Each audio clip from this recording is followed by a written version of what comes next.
The damage is done. Let's see what we gonna get tonight. Do you have a charger? Yeah. This one, right? Oh, no, it's this one. Yeah, I need them.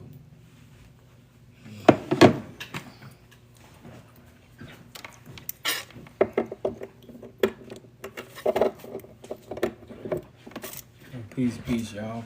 Peace. Oh no, the whole plug. The black hood. With it. The black hood with it. Yeah. Peace, y'all. Peace. Oh, come on in. Peace. Some of this good cooking.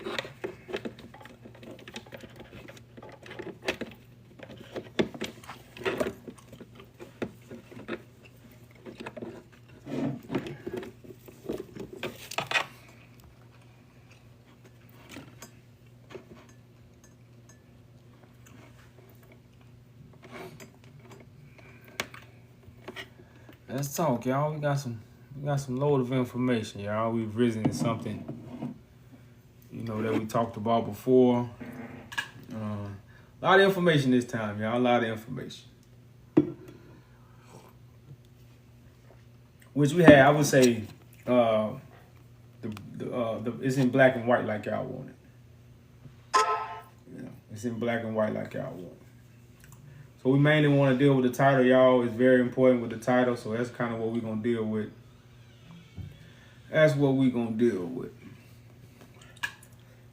Let's talk about the background, Let's talk about what's written. Let's talk about what it says. Let's talk about some of these important things,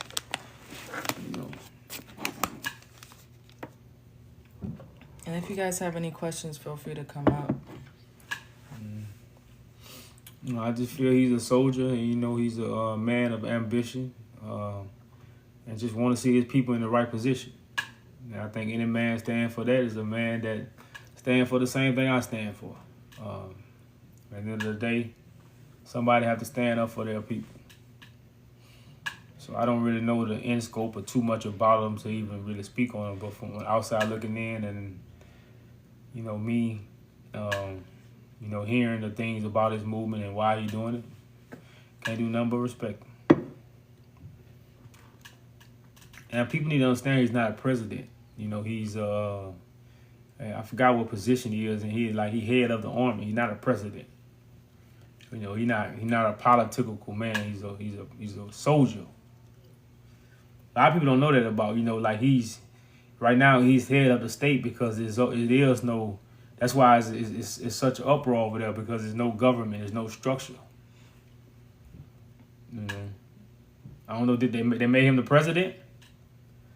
Because he's not a president. He's a soldier. Now, if they made him president, like I said, I ain't been keeping up with it. I could be wrong, but I know he wasn't the president. He was never. He's connected to the army. He's the one that overthrew the president. You talking about Burkina Faso? Yeah. Yeah, he's the president of Burkina Faso. The president of you Burkina Faso. You sure about that? Yeah, he's the head of it. I know he's the head because they the ones that overthrew the president. But they didn't elect another president. He's the one that's holding the head position. Now, he is in the head position of the country right now. I'm not saying that, but I didn't know he was actually named president. Like, that's another story. Like I say, I could be wrong, y'all. I could be,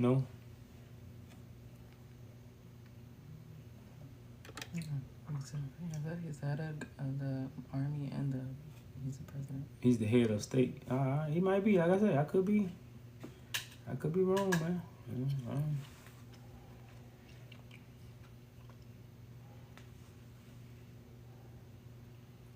Because their government has been overthrown.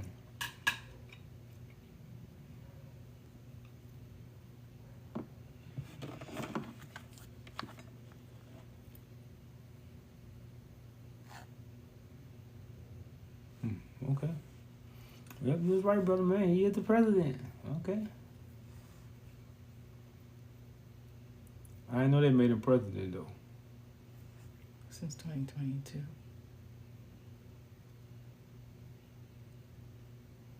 Intermediate president. It's almost like he's just holding office.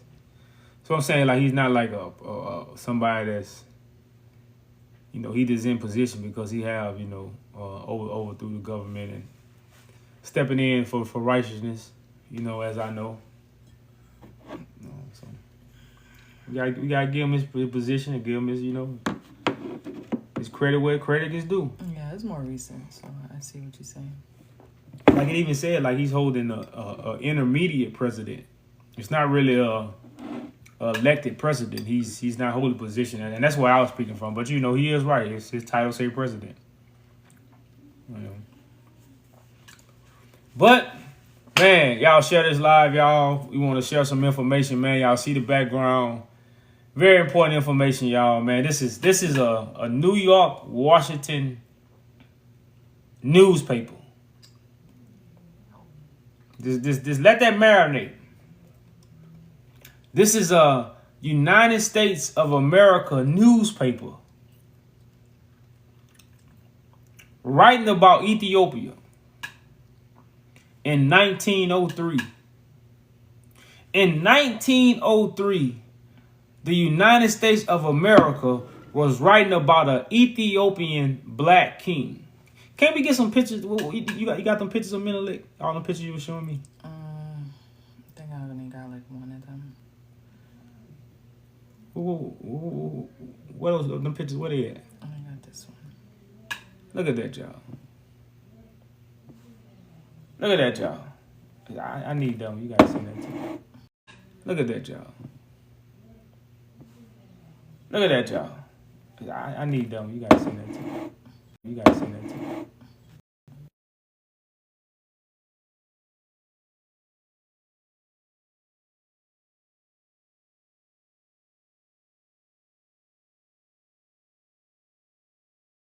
You know, we talk about these things, but let me upload this picture right quick, y'all. I'm gonna be trying to send. There you go.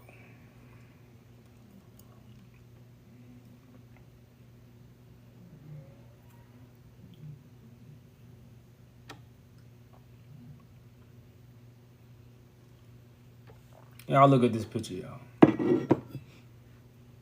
Y'all look at this picture, man. Look at the picture. Look at it. The United States of America is writing about this man.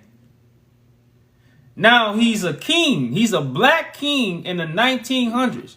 We've been slaves for 400 years and the white man has been ruling the world. So we was told. This man was never a slave, untouched by a white man, can trace his ancestors back to where he come from.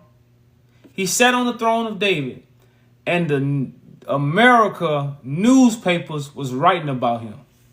Now, just to know they was writing about him is I can't even say the word. I'm trying to pronounce it. It's what they call it? Tradoscophical. What they call it? Tradoscophical. You know, I was trying to use a little fancy word, y'all, but it's amazing that they was even writing about him. Now, what they said about him is like you get the donut and you get the coffee. You just don't get the donut. You get the coffee to come with it. You know, now just to know that they was writing about a black king in the 1900s, and they have lied to us and told us we have been enslaved for 400 years. And this is a black king that has never been enslaved. Now, again, most people, and not only that, he proclaimed he was on the throne of David. He was from the tribe of Judah. He proclaimed this in the 1900s. We'll open up the Bible and mention the tribe of Judah and talking about David, but we don't know David's descendants. It's funny how we know David, but we don't know David's descendants. Ain't this funny? How do we know David, but we don't know David's descendants? And we had an untouched black man proclaiming he was from the bloodline of Solomon. Untouched. Never been to the European schools. Never read the European books. And he proclaimed he was from the bloodline of David. Where the historians at? So let's go back to the article. Let's go back to the article, y'all. Let's go back to the article.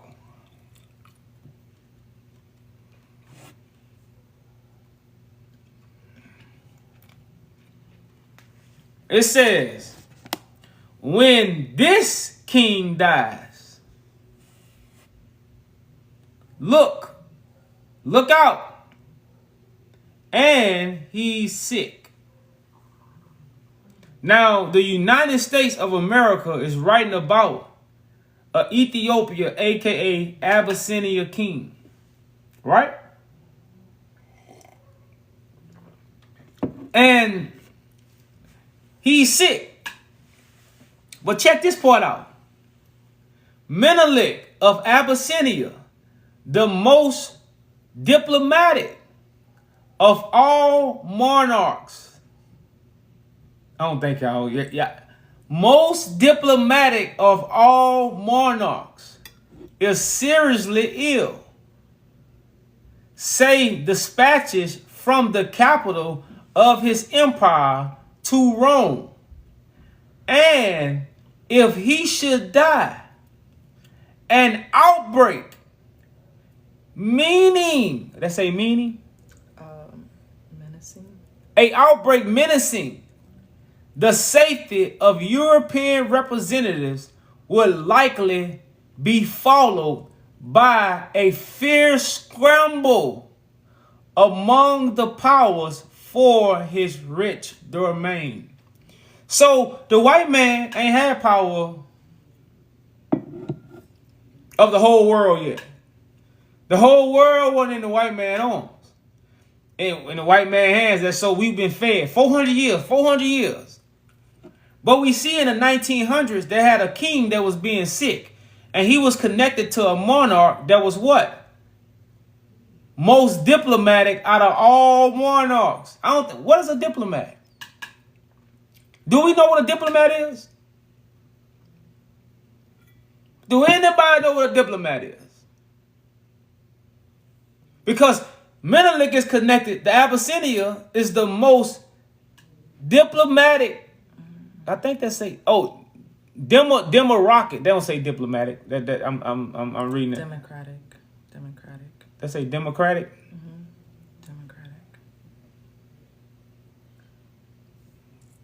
Democratic. I said diplomatic. My bad. Democratic. Of all the monarchs.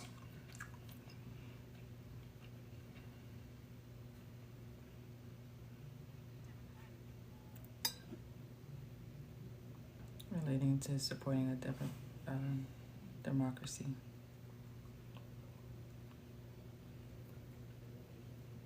It's like it's a place that's ruled based off principles. It's based off like you can't come there and change these people unless you have some kind of crafted plan to remove these people away from their principles. That's why it says it's democratic of all the monarchs. Because the principles that the Solomonic dynasty was held on is the what? The anointing of God. Being chosen of God. So don't nothing else matter. If somebody's chosen by God, don't nothing else matter. So it's hard to trick these people. That's why they dealt with more principles. That's why it says the Abyssinia is the most democratic of all the monarchs because of its connection and what? Divine connection with the scriptures. It's a form of government. That's above law.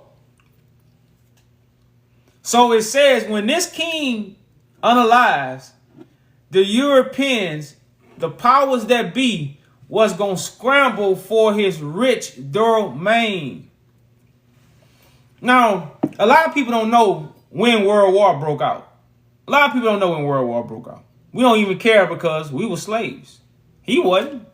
His army wasn't. He had thousands of black men a part of his army. None of them had never been slaves. So it says they're going to scramble for his powers. They're going to scramble for his rich domain, the powers. World War I started in what? 1913, 1914. Menelik passed in 1911. Menelik passed in 1911. Now, to really follow me on a high level, to be like, where he going with this? You really have to understand what was going on before that. Because I know a lot of us, I'm talking this Ethiopian history. We from America. It might be like just a loud sound. Well, but we finna get into reading the article. But first, we're gonna get into before this article things that took place, like the battle of what is called the battle of what is called the battle of Adwa. Choctaw. Let me get it right quick. Yeah. 1 second, y'all.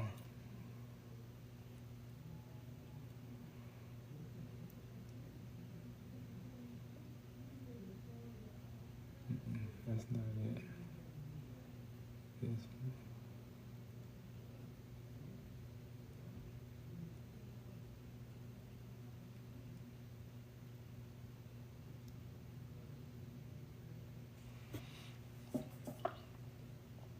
See, let's get into 1895 because we talked about 1868 a lot. But let's get into 1895 before this thing. You want me to send you this? No, it's okay, I guess. Or if you want to. You gotta send me all of them.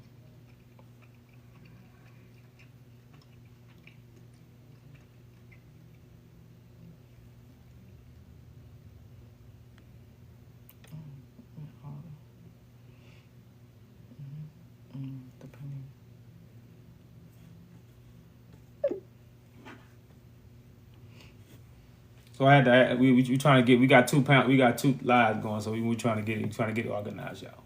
But we finna get into 1895. Let's get into before this. We got 2 pounds. We got 2 lives going. So we trying to get it organized, y'all.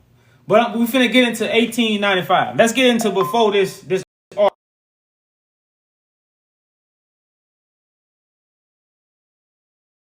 Great Britain invaded Ethiopia in 1868. This is what? Almost 30 years later. That this is taking place. It's almost like 30 years later, you get the Italians. Now, Italy is a part of the European nations. I'm going to say that. Italy is a part of the European nations. If you didn't know that, I'm going to whisper that to you if you didn't know. So, Italia, first invasion of Ethiopia was 1895, leading to the first Italo-Ethiopian War. This conflict accumulated in 1896 with the Battle of Adwa, where Ethiopian army defeated the forces. Now, if I got an Ethiopian in the comments or I got a true historian, why did Italia want to invade Ethiopia? Why did the Italians want to invade Ethiopia? Why?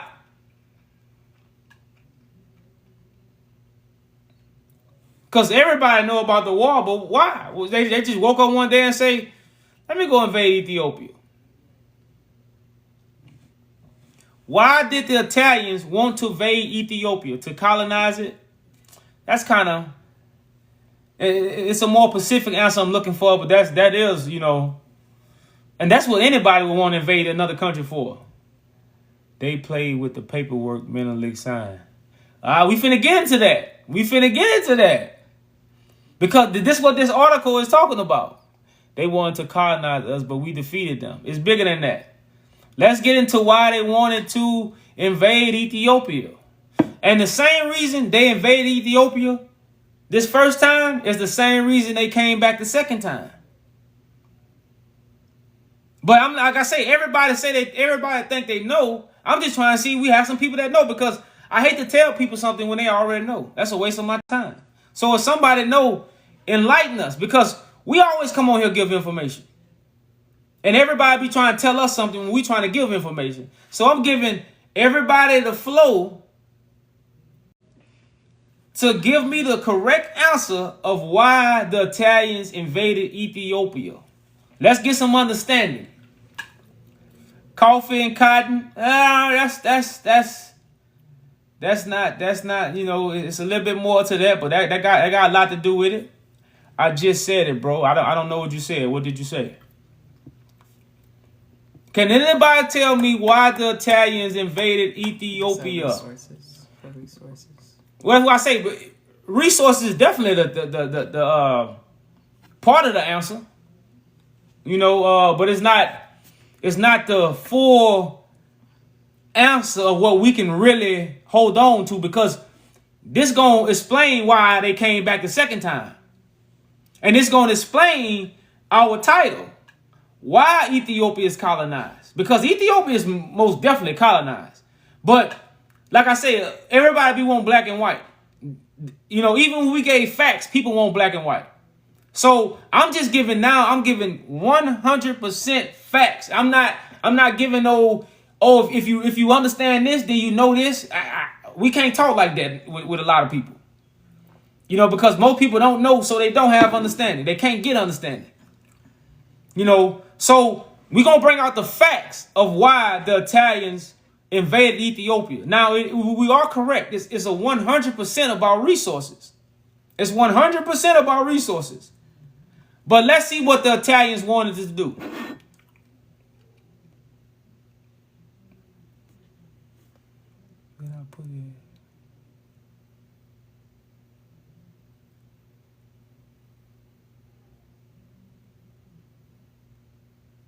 Right here, yeah, this one I want.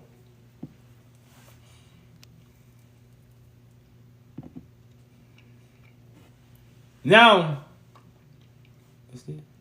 Is this not the same one?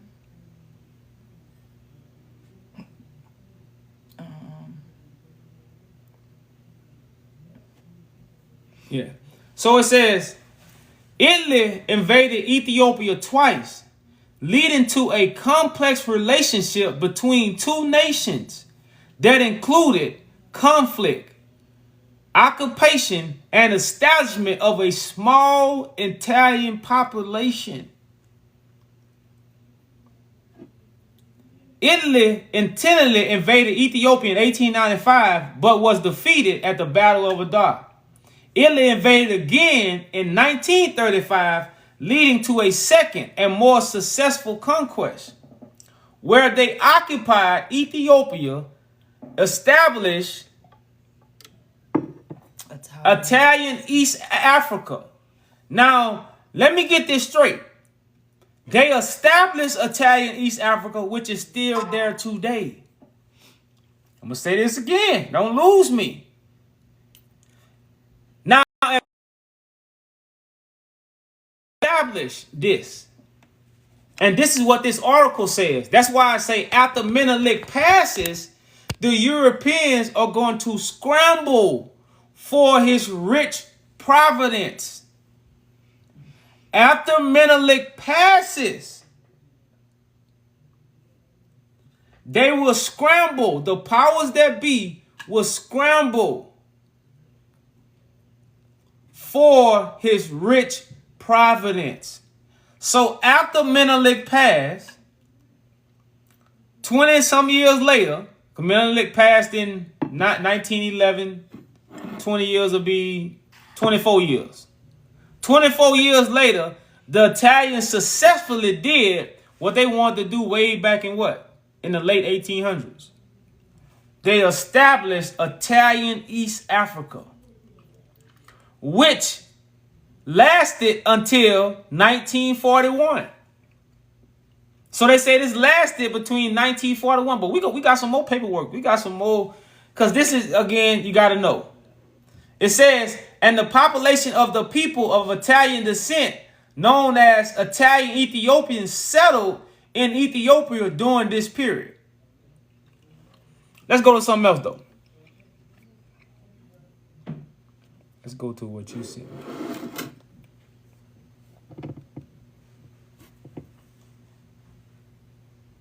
Now we finna deal with the Italian background. Because we did a video on cotton the other day, Ethiopian cotton, right? We did a video on Ethiopian cotton and how important it is, to understand, who are connected to Ethiopia, and why they have hidden this information. But let's go to the highlighted part. You can screenshot this and read on your own time. This has come from the Italian background of what? Capitalist forming in Ethiopia. See, Ethiopia did not capitalize their forming. I'm going to say this again. Ethiopia did not capitalize. That means commercialize their forming products. Ethiopia didn't commercialize their coffee. You think if they didn't commercialize their coffee, they didn't commercialize their cotton, they didn't commercialize nothing that came from Ethiopia. So you got to ask yourself, who commercialized it? Who commercialized all Ethiopian products? It wasn't the Ethiopians. Who did it? It wasn't the kings. So we walking somewhere and we going somewhere with this. So the Italians wanted to set this up to commercialize for Great Britain because Italy was working for the crown. So the Italians wanted to commercialize Ethiopian products on behalf of Great Britain. Check it out. It says, we know little about the extent to which Ethiopians' post-liberation planning in agriculture was inspired by the Italian experience. What? Did y'all hear that? The colonialist had laid down a development infrastructure and initiated agricultural policies that had the effect of forcing Ethiopia into greater participation in the world economic system. What was the world economic system built off of? Slaves. What was the world economic system based off of? Slaves. The stock market, slaves. Cotton, slaves. Plantation, slaves. The Italians forcing Ethiopia into a greater participation in the world economic system. Are we walking together, y'all?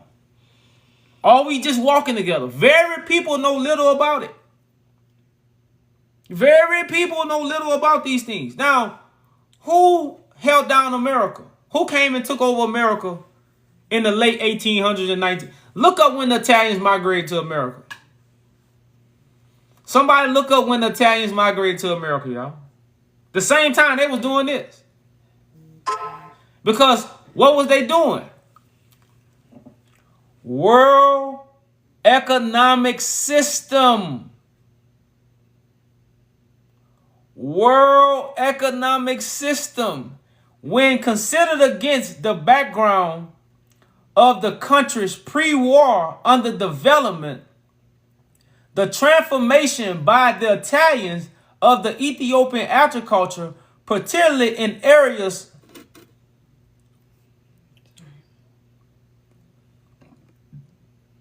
it says particularly in areas totally controlled by the region. By the region was not insignificant. I'm gonna stop right there. Cause I got another person. Like I said, screenshot this, you can read on your own time. But let's get the next one. Let's get the next one. Let's get the next one. But I don't want to read too much and lose y'all. How you get all this off? Okay. It's just So it says, cotton farming is one of the agriculture's incentives that has its roots in the Italian period and played an important role in the post-liberation history of Ethiopian agriculture. Attempts to develop a integrated Roman world economy led the policy of dividing the Ethiopian empire into sectors to be granted to Italian concentraries who would have the right to buy and market certain items of Ethiopian produce. This scheme was planned. This is a scheme. I'm reading. This scheme was planned to cover every aspect of Ethiopia's agricultural life, owning to the attribute and sudden end of the occupation only the scheme of cotton production was implanted. Somebody asked who is the author of this book. This author it's an Ethiopian, Haile M. Laribu. You can look him up. I already did my research on him. He's an Ethiopian. I believe he's a professor.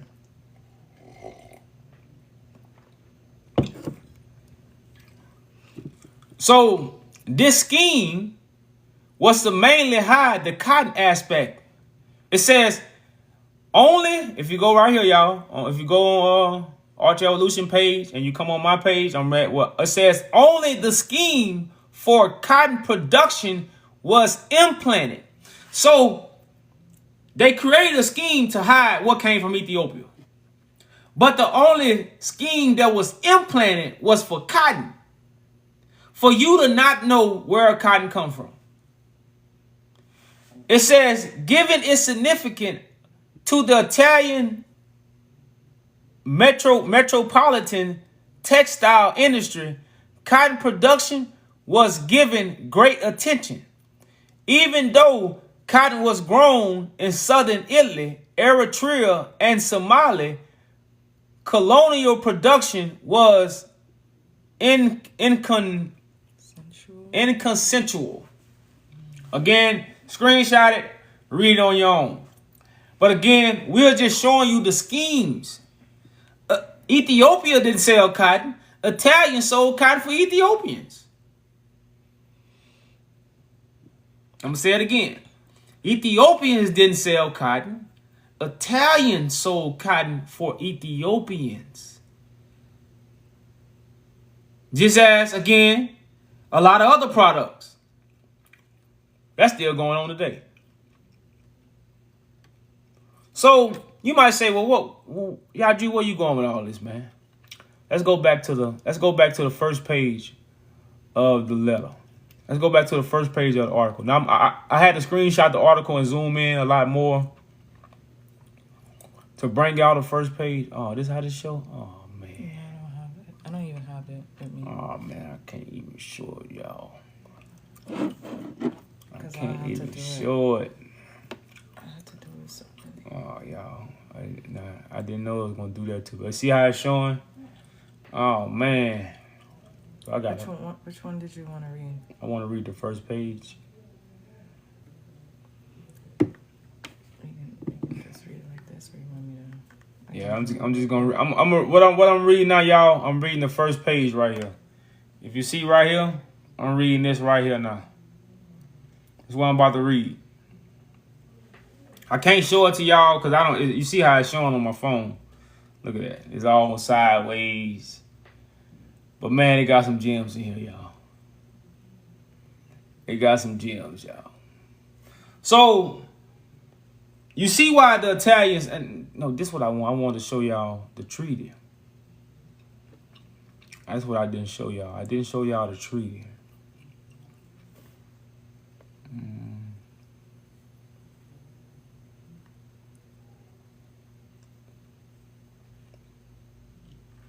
Yeah, this is.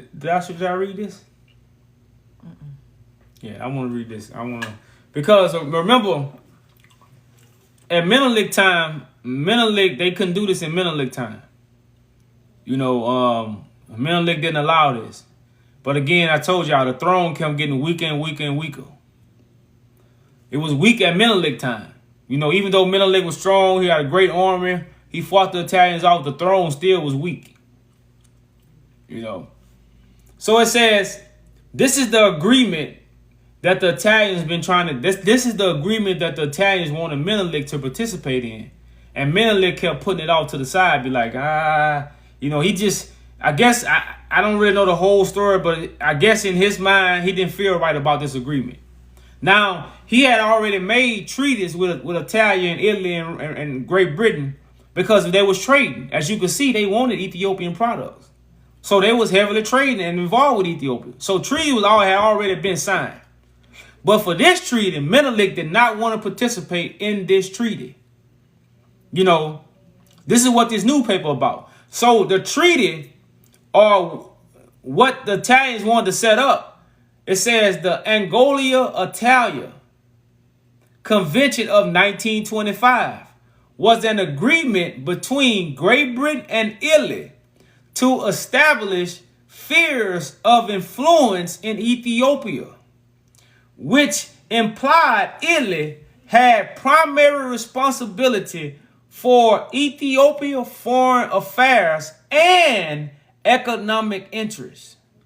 Now, this is what we mean when we say Ethiopia is colonized.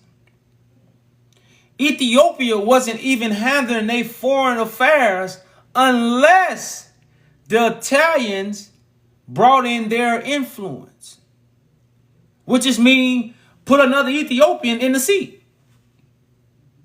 See, when we look at colonize, we think, oh, colonizing is when somebody just took over your land. No, colonizing is when somebody has the influence over your land. Because they're going to put somebody in the seat that look like you. But the person that look like you is being influenced by who? The Italians. So this is an agreement by what? Britain and Italy. Now, where did Haile Selassie go when the Italians came into Ethiopia? Somebody put in the comments, where did Haile Selassie go to when Italy invaded Ethiopia? Can somebody put in the comments, where did Haile Selassie go when Italy invaded Ethiopia? He went to what? Britain. But Britain made the agreement with Italy. Y'all, I don't know if I hope I'm not talking over nobody's head, man. I'm trying to make this ABC. The same people that made an agreement with Italy, at the time Italy is invading Ethiopia, the king of Ethiopia goes to the people who Italy is in agreement with. And what y'all talking about is not colonized? Man, we don't even know the half. We don't know the half. So any kind of foreign affairs or economic interest, the influence is coming from Great Britain and Italy. That's why Italy, to this day, even have contributed even into the Ethiopian dam. A lot of people don't even know that.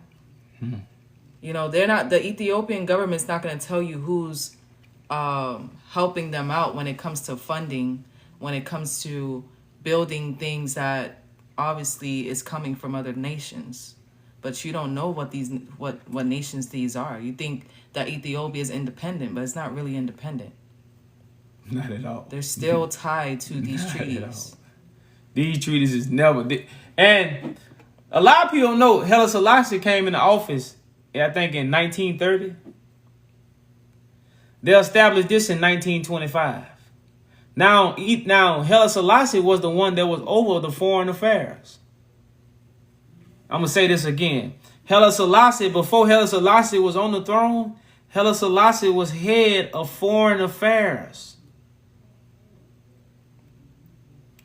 Before Haile Selassie was on the throne, he was head of foreign affairs. This is why Zatu's husband got mad with Haile Selassie, because of what he was doing and what he was going to do.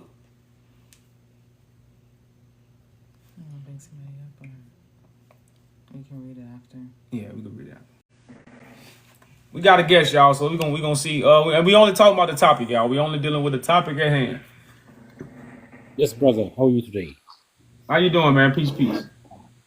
Yo, yeah, I was gonna say, the colonized part of Ethiopia, it was attempted militarily. They tried to take Ethiopia by military means, which failed. So they've used other means to control Ethiopia, and I believe that they've actually succeeded on that. As a present time, that Ethiopia is not, like, as you can see, it's not. It's landlocked country. After years, doesn't have a seaport. So Ethiopia cannot trade with any. It's not part of the international trade system. You see what I mean? Oh yeah, So yeah. part of the strategy on how to make Ethiopia stable to the world economic system. So basically, in order for Ethiopia to survive, they have to obey the international system that's already been set up. So yeah, that if you look at it from that term, Ethiopia is colonized eventually, but Ethiopia is not actually colonized like the rest of the world, as if they've let the banks in, or they've let like the calendars changed. The calendar is still used as the ancient calendar times. The religion. Well, See what I mean? But in terms of trade and international relations, Ethiopia is not a powerful country anymore. They cannot trade as any other country. correct. Yeah. I definitely get from that standpoint, but you gotta look at, like, when you have the original, it's hard for you to take everything. That's why Ethiopia is so special. A lot of the original stuff come from Ethiopia, so it's a lot of stuff you have to leave just like it is. You see what I'm saying? Like, you can't touch everything in the original place, but you can touch the stuff that matters. You know, like a lot of facts. The reason why we bring this up, because we don't talk about the East African slave trade, which is the transatlantic slave trade. Because the only way to come from Africa, you got to use the Atlantic Ocean. There's no way you can leave Africa and get to America without going on the Atlantic. So we just have been lied to for so much and stuff that's been put in our minds. But the main slave trade was in East Africa. This is facts. This is why at the same time the Italians is doing this, they are coming to America. See, this is what people don't understand. The same time Italia was invading Ethiopia and dealing with Ethiopia, they was coming in America in droves. So this is what I tell Ethiopians. You think the whole time Italia was there for 7 years, they wasn't taking people away and sending them to America? No, that'd be foolish. Let me rephrase that. Like, no, that was a question. That was a question for you. No, Ethiopia is located on the east of Africa. Well, no, brother. I don't want you. I want you to answer the question. I just want to ask you: do you think the Italians was taking Ethiopians and bringing them to America and other places in the globe? But that was actually 1950. No, is it? It wasn't. It wasn't no 19. It was 1930. 1930, yeah. Yeah, but you gotta think. Hold on, brother. You gotta look at it like this. Other parts of Ethiopia was already in British control because British was supplying all the Ethiopian chiefs with guns. And for guns, they'll give them people. What? Why do you think Great Britain would give Ethiopian chief guns just for the fun of it, or the Ethiopian chief was giving them something? I think that's a different story you're talking about because slavery was actually abolished in Ethiopia You kind of sound low. 1942. We can't hear you. No, but they see 1923.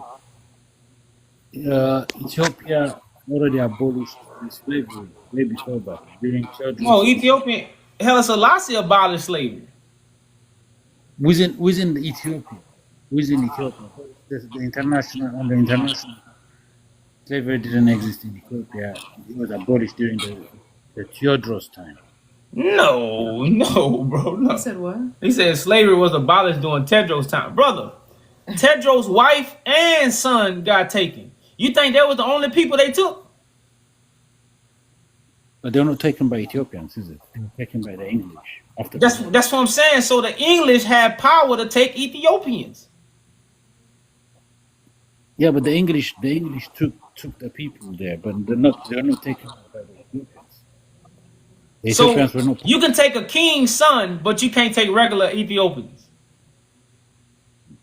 What I meant to say is the Ethiopians never benefited from the slave trade. Brother, brother. Different people. The East African slave trade is very much not talked about for a reason. Now, it's crazy how in this newspaper article, when they say mentally set the man over here, and the newspaper say when they sent the man over here that was originally from Ethiopia, they couldn't tell him apart from an African American. They couldn't tell the person that Menelik sent over here. They couldn't tell the difference. He looked just like an African American. Well, why does he look like an African American? Because the African Americans that came over here in slavery. The Fulani tribe in West Africa, the Fulanis. Bro, I know. Look, listen. That's what they, brother. Listen, brother. We gotta look. We don't believe they lied to us. See, that's what we know. We know the lie, and we know who lied to us.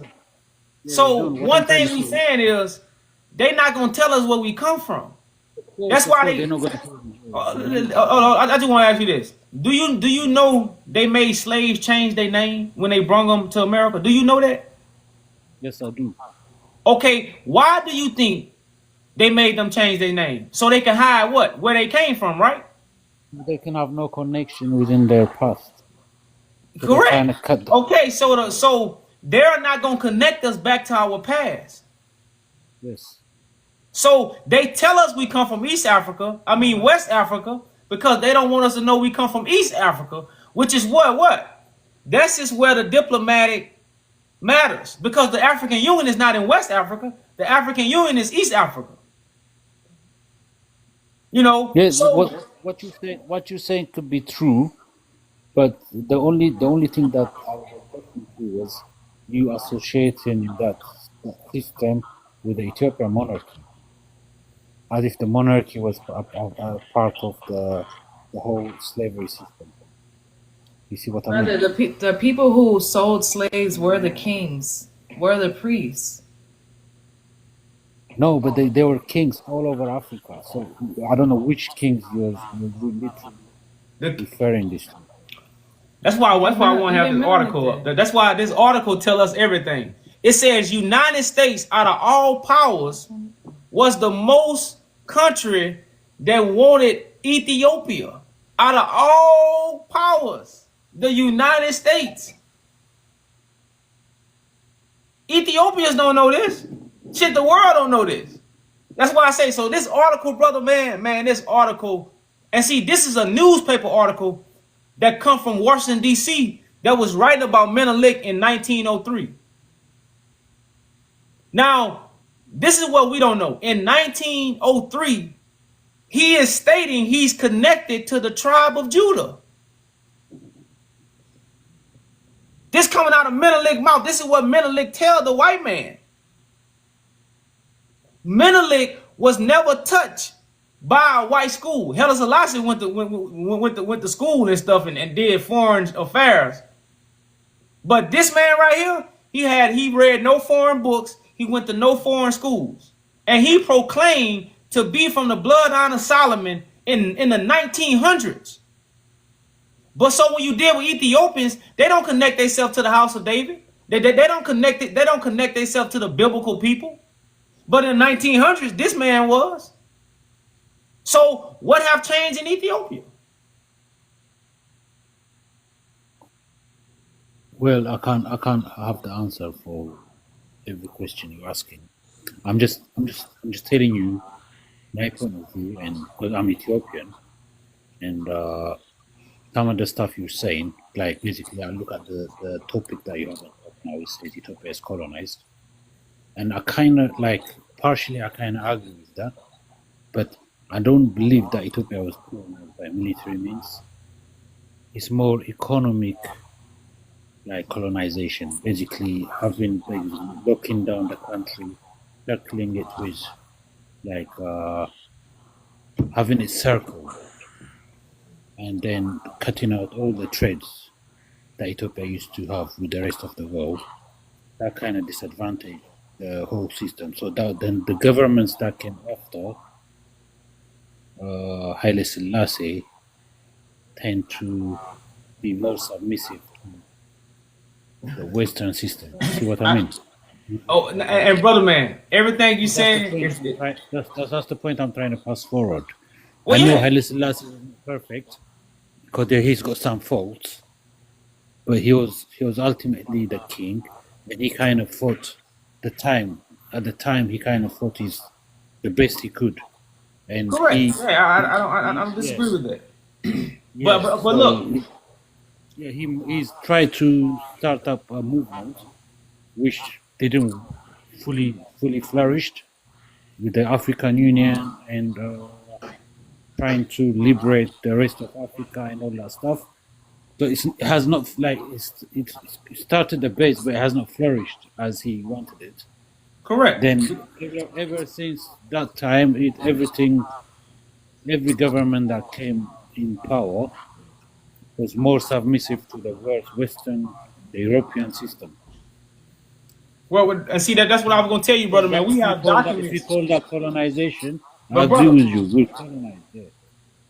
we have documents stating that the CIA said after Haile Selassie passed, they're gonna be the one who put the person in office.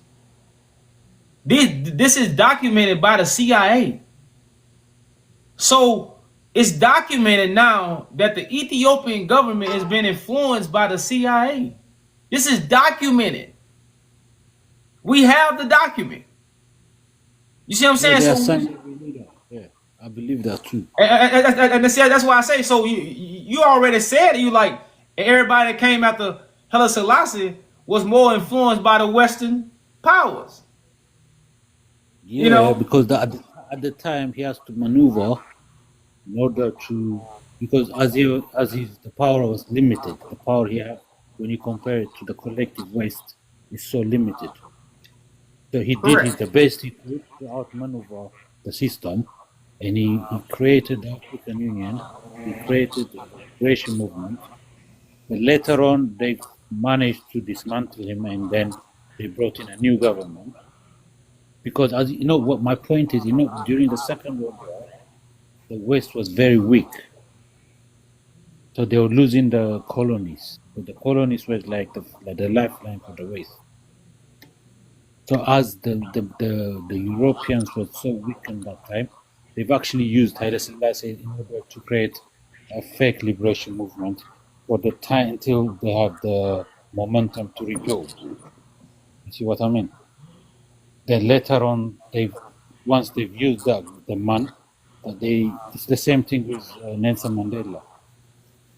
They Correct. basically, when they're in trouble, they brought out the man, and they gave him the liberation system, and then they saved their world and their status, and they carried on. So that's what keeps happening now, even in the present time, which they will bring out new leaders, new system. So when the old system dies out, they brought out a new system, which is the neocons now. The neo-colonization is happening now. Correct. Yeah, that's what I'm saying. Like that's the So only people form have of this. colonization that they do. Yeah. So Like that's the people same. still. Yeah, people still get this illusion in their minds saying that, oh yeah, they've been liberated all over again, but the system carries on clinging to the resources and the goods. You see what I mean? So that's the kind of thing I'm trying to pass forward, anyways. But of course, I agree partially. I agree with the stuff you're talking about. Okay. Well, that's The what's up. only Like I only say, thing is like you yeah, the you only thing definitely is have understanding. the slavery thing that you're saying. I don't think the Ethiopians benefited from the slavery movement. It has more to do with the colonizers that was benefited from the whole thing. Yeah. Yeah.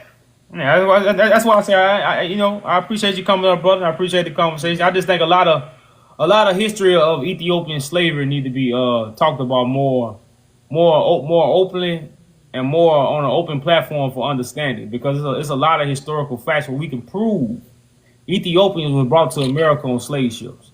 East Africans, period, from Kenya to Sudan to Uganda to Tanzania. Like, this is facts.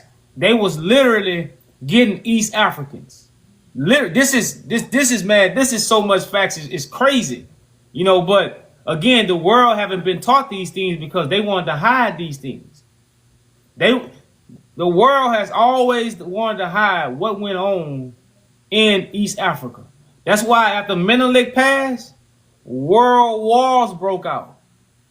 So Ethiopian kings affected the world. So you see right here, it says right here, European representatives would likely be followed by a fierce scramble among the powers for his rich domain. So World War One and World War II was about what European nation was going to control East Africa. We don't know that. Africans don't know that. Shit, African Americans don't know that. Shit, white folks don't know that. You see what I'm saying? So these are the mysteries, man, that change the whole narrative of what's really going on in the world. And that's why it's very important for African Americans and the African diaspora to understand East Africa and what it means to the revolution. But very few of us understand what East Africa means to African revolution. Because shit, Ethiopians still arguing with Ethiopians, let alone trying to get along with other countries. And a lot of Ethiopians got their head up their ass, and they but I ain't gonna even get into the emotional side of it. But I appreciate you coming up, brother. I do know you definitely got a lot of understanding. You definitely look at it from a logical standpoint, which is good. But I think having a conversation about East African slave trade in the 1800s and the 1900s is very important to understand how the African diaspora and a lot of the slaves are connected to East Africa. It's not the Berlin Scramble. Yeah, That's not the Berlin Scramble. Just to add one more point. The Second World War, obviously the Germans unleashed on the Europeans just because the fact that during the scramble of Africa, there's a theory, this is the theoretical history, that because during the scramble of Africa, Germany had very less share of land in Africa. So they were trying to, the whole politics behind the war was like how much share they got of the scramble. So but the lie is it's the share of East Africa. It's not the share of whole Africa. It's about how much they're going to get in East Africa. We got it documented. What makes East Africa more special than the West and the North and the East and the South? Like, for one thing, the Bible and the crops. You got the coffee, you got the cotton. So you had these two main products that damn near control the world. Most likely, most priests. And like I say, the number one thing was the Bible. The number one thing about what fascinated Europeans about Ethiopia was the Holy Scriptures. And this is not about the scramble, the Berlin Scramble. This is a further scramble for Ethiopia. Yeah, this article is about his death, which was in When was it? 1913? So they're scrambling in I 1913, not reckon 1884. That's a different scramble. So that's what I'm saying. there's So the world wars the was second about point. East Sorry Africa. for interrupting you. Yeah, the East African thing. I asked you that question for a reason. I think the Ethiopian thing is because of the obsession that the Europeans have in controlling all the superpowers of the world. Because if you look at the history of Ethiopia overall, I'm not just saying that because I'm Ethiopian, that there's never been a military power that ever defeated Ethiopia in the past. From the outside, you see what I mean? It's always been like they've never managed to colonize that part of the Africa, which is the eastern side. So Brother, they basically they have the obsession of controlling Ethiopia. It's like the last missing part. they colonized Ethiopia when it comes to religion. That was one of the first things colonizers came to Africa to colonize Africans with, which was the false religion that they still have in Ethiopia, that they have No, installed. I agree with that because the the, the Christianity in Ethiopia is more authentic than the European. Brother. If you have a white Jesus on the wall, because if the Christianity was so authentic, when Ethiopians come to America, they wouldn't worship the white. Brother. When Ethiopians come to America, if they was leaving their original country and coming to America to worship a white Jesus after they've been introduced to the authentic Christianity, that would be foolish. No, but if you ever been to have you ever been to Ethiopia? Personally, It don't matter have you about if we No, went to no, I Ethiopia, never brother. went. Ethiopia is connected to Jews, correct? but the whole biblical story. No, but just answer All so you connected to just answer it so you'll get the point. yes, All right, yes, yes, they are. yes, Okay, when according to the Bible, are Jews scattered throughout the world? yes. Okay, so if Ethiopia is part of the Jew, right? And they're scattered, how do they become scattered? No, but you're going deep now. Yeah? What I'm trying to explain here is We're not going deep. That's logic. We talking you about can find prophecy. oh yeah, you can find ancient books that are 3,000 years old, yeah, found in Ethiopia. But you're referring to like the latest churches presenting the white Jesus in their display, which was very recent. It's not like something you find in the old ancient Christianity of Ethiopia. So I reckon the Orthodox Ethiopian Orthodox Church is more authentic and more original than most of the Christianity you find around the world, and it's only found in Brother, the home place for Orthodox Ethiopia is in Ethiopia. brother. What I mean, In the it has not come from a 1900s, different place. in the 1900s, Menelik was the chosen man of God, not 2,000 years ago of Jesus. This is what he told the Europeans. He's the chosen man of It God. says it in this So article. it says it in this The article. Europeans So too. so so Let me hold on, brother. The authentic Christianity that come from Ethiopia and what Menelik followed is the worship the living God, which is the vessel that's housing the spirit, the living vessel that God has chose to put the spirit in. This is the one that sits on David's throne. So Menelik came from the original Christianity, and he didn't call on Jesus. Okay, You see what I'm saying? Like this is what this article. This is why we have this article up. But before you came up, we was finna read it. But we brought you up. Yeah, let, So let we. me ask you a question. Yeah. Do you read newspapers when you wake up? You see newspaper huh? that like West like do you read newspaper articles when you leave your house? Do you pick up a newspaper? We No, can't I really. So don't. No, whenever I you don't. I don't. No, I don't pick up newspaper. No, I don't. whenever you read newspapers, they present to you a narrative that's more consistent to what the government wants you think or what the government Okay. thinks. Okay. Okay, but brother. Okay, so let's stop right there then. So I'm Yeah, gonna ask now you you're this. bringing So what you telling this news me? article. Yeah. Hold up. I get where you're going. So what you Yes. telling me is the government want us to believe that Menelik is connected to the tribe of Judah. That could be the case. No, because Or they probably what it didn't work. Like nobody believes it.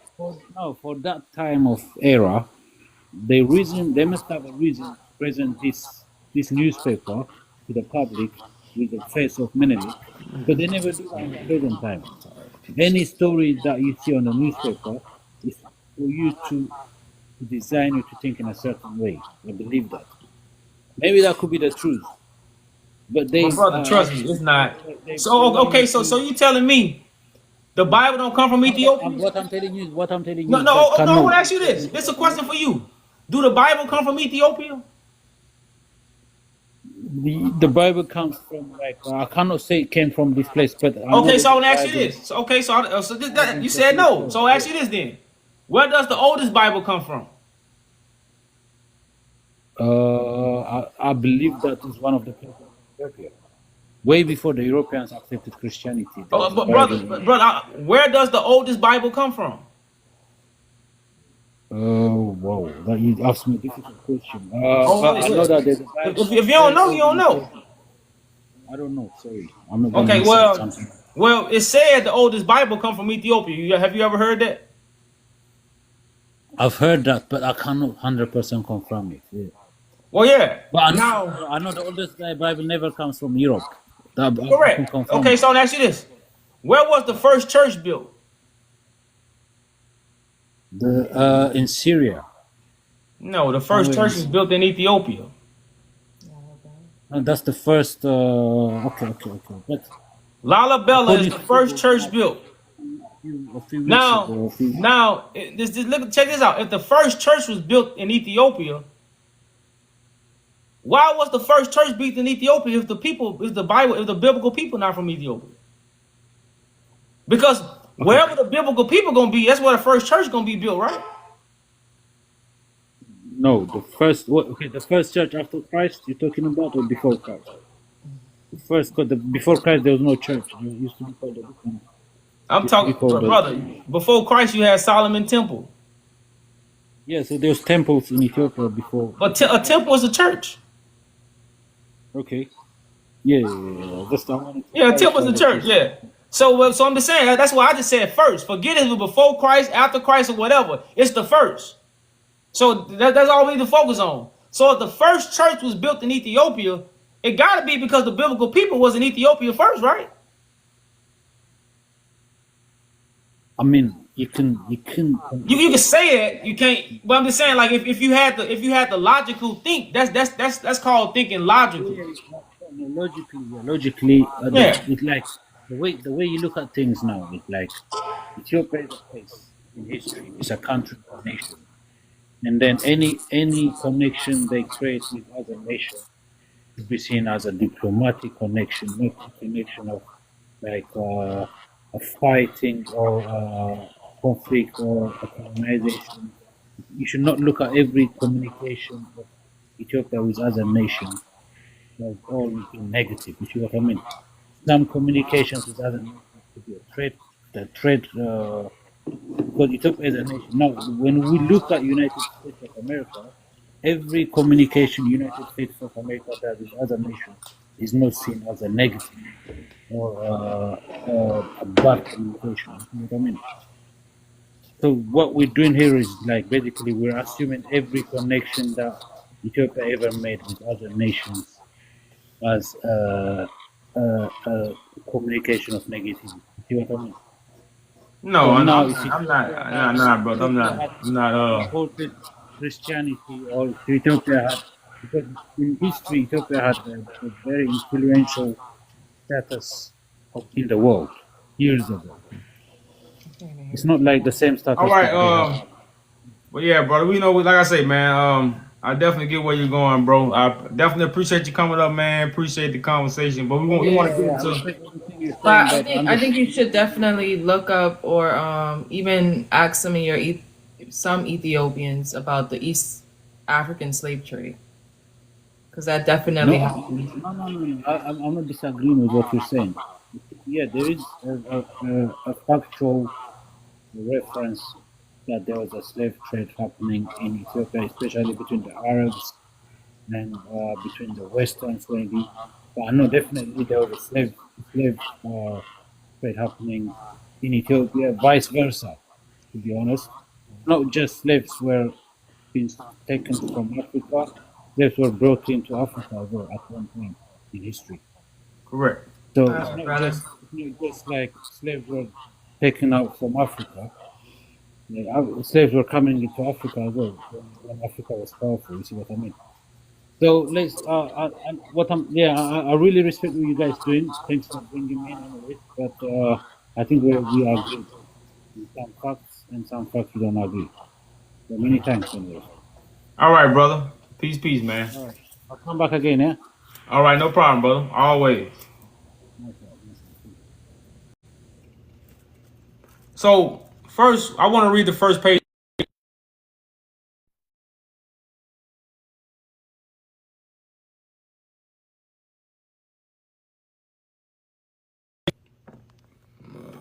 Oh, I can't pull it up. You sent it to me? I can't really read it up there. You say you sent it to me?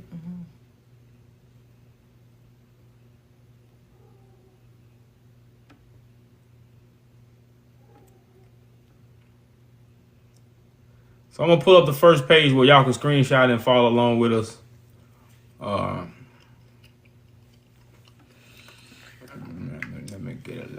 Let me get it. So this is the first page of the article that we have behind. And So it says, this thing is in the way. why you don't go on your where is it? It says, from out of the east come the tiding that lion conqueror of the tribe of Judah, Menelik, chosen of God, King of kings of Ethiopia, as he styles himself, lies seriously ill. Like vultures peering from the tree tops, the nations of Europe are regarding this sick lion. But that is not all. Should Menelik die, unalive, which is not at all unlikely, according to dispatches from Addis Ababa, the capital of Abyssinia, to Rome, grave Disturbance. disturbance are promised in the struggle for secession. So Menelik wasn't the king of whole Africa. Menelik was the king of Ethiopia. So this wasn't the scramble for Africa. The world was a scramble for East Africa. I don't know how much I can stress this, y'all, but nobody ever told us what the world wars was about. We always heard about them. But what was they about? What was the world wars really about? Can anybody put in the comments? What was the world wars about? What were they about? Because Germany didn't like Great Britain? They ain't like each other? Why they didn't like each other? They woke up one day and didn't like each other? Italy was desperate because they got into the scramble of Africa late. People, the brother says sometimes when you read stuff in the newspaper, the government is trying to make you think a certain way. No, I'm not. And the way it's true now, he in a way he true, but not at this time. They wasn't that advanced. True, they couldn't hide it. Yeah, they couldn't, They couldn't hide that. But remember in the 1900s, how many black people could pick up the newspaper and read it?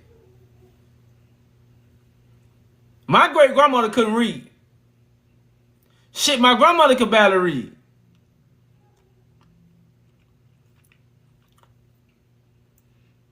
So how many black people can pick up a newspaper in the 1900s and read it? Yeah, man, we was already the newspaper.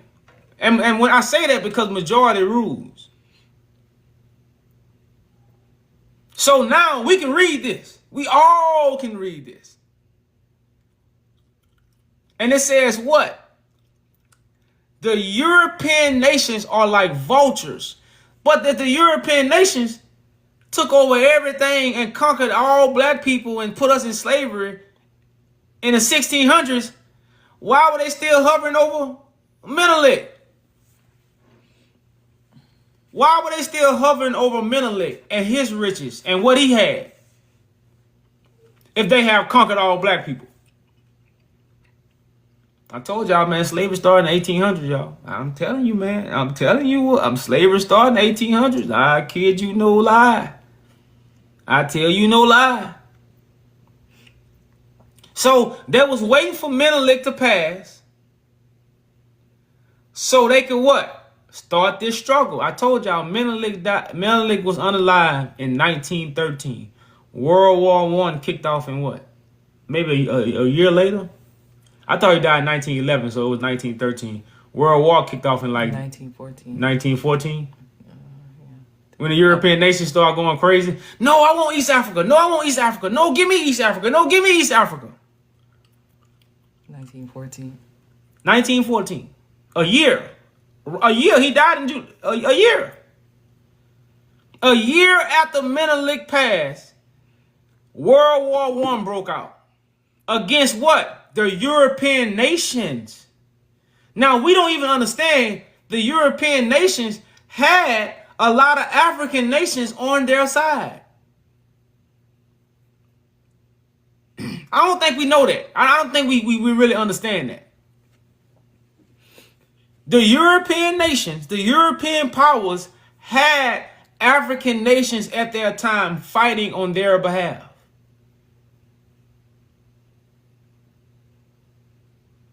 So World War I broke off after Menelik was unalive, after Menelik passed away. World War I broke out. Because now, whoever gets East Africa, gonna run the world. Whatever European nation gets control of East Africa, that's the European nation that was gonna be crowned. That was the European nation was gonna have dominance all over the world. And who got control? And who won world wars? Who won the world wars?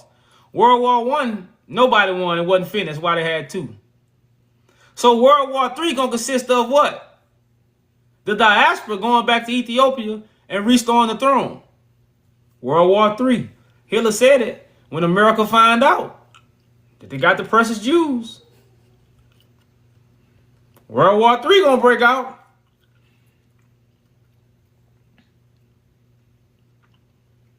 It says, meanwhile, anxiety is being felt for the safety of the European representative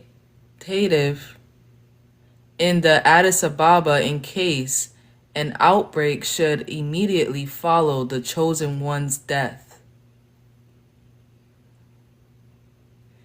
Anxiety being felt for the safety.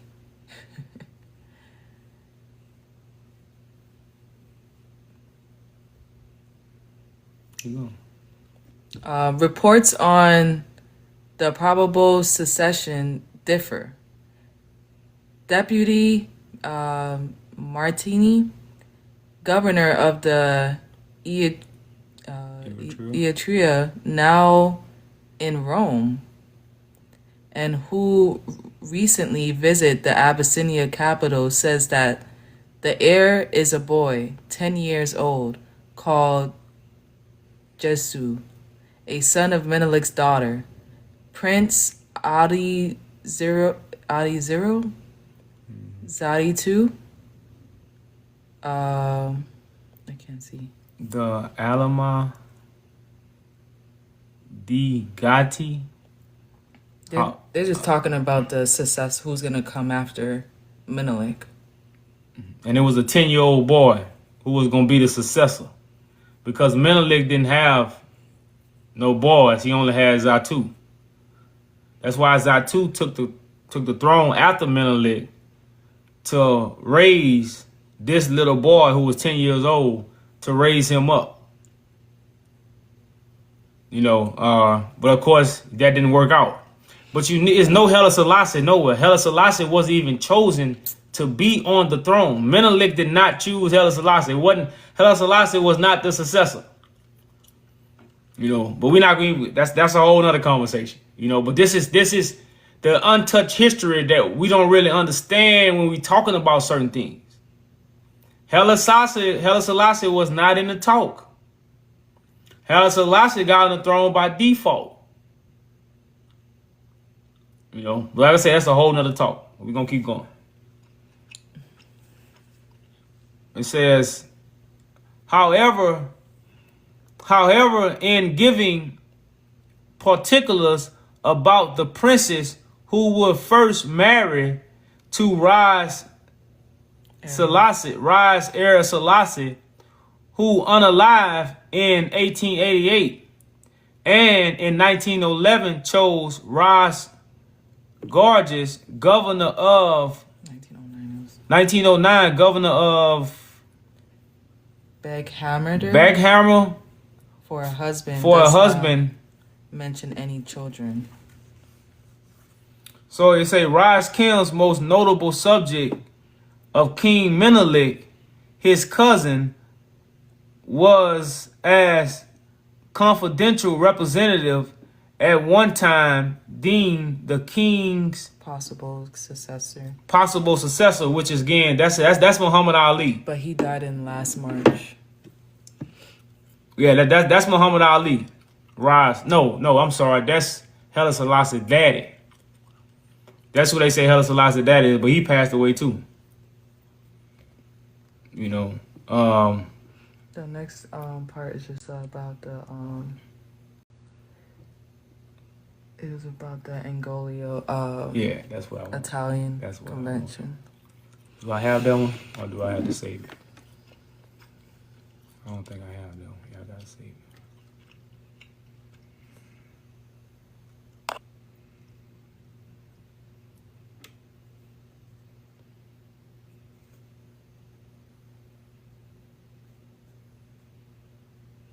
So here's the second page. This is the last page we're going to kind of bring out. Or if we got any guests that want to come up and talk about it. It says the situation arise from Menelik's illness has made more difficult the acceptance and the enforcement of the Angolio Italian Convention, included with the Abyssinia. In London last summer, the ratification of which Menelik continually postponed. So Menelik postponed again the Aligo Italian Convention, which is to give Italians control over the trade and the economic system. Menelik wasn't going for that. This is why the Italians kept coming into Ethiopia, to control its economic and its rich providence. Great Britain wanted control, but Menelik put it off. Now Menelik sent his cousin. That's what Ras, his cousin, went to England for. Like a lot of people don't know. Like Ras went to England on behalf of Menelik. Menelik always put it off. And somehow when Ras get back to Ethiopia, which was Menelik's cousin, so he was in high courts. He passed away. Menelik passed away. And Menelik didn't attend this. He didn't attend the convention. No, he didn't. It says the main causes of this treaty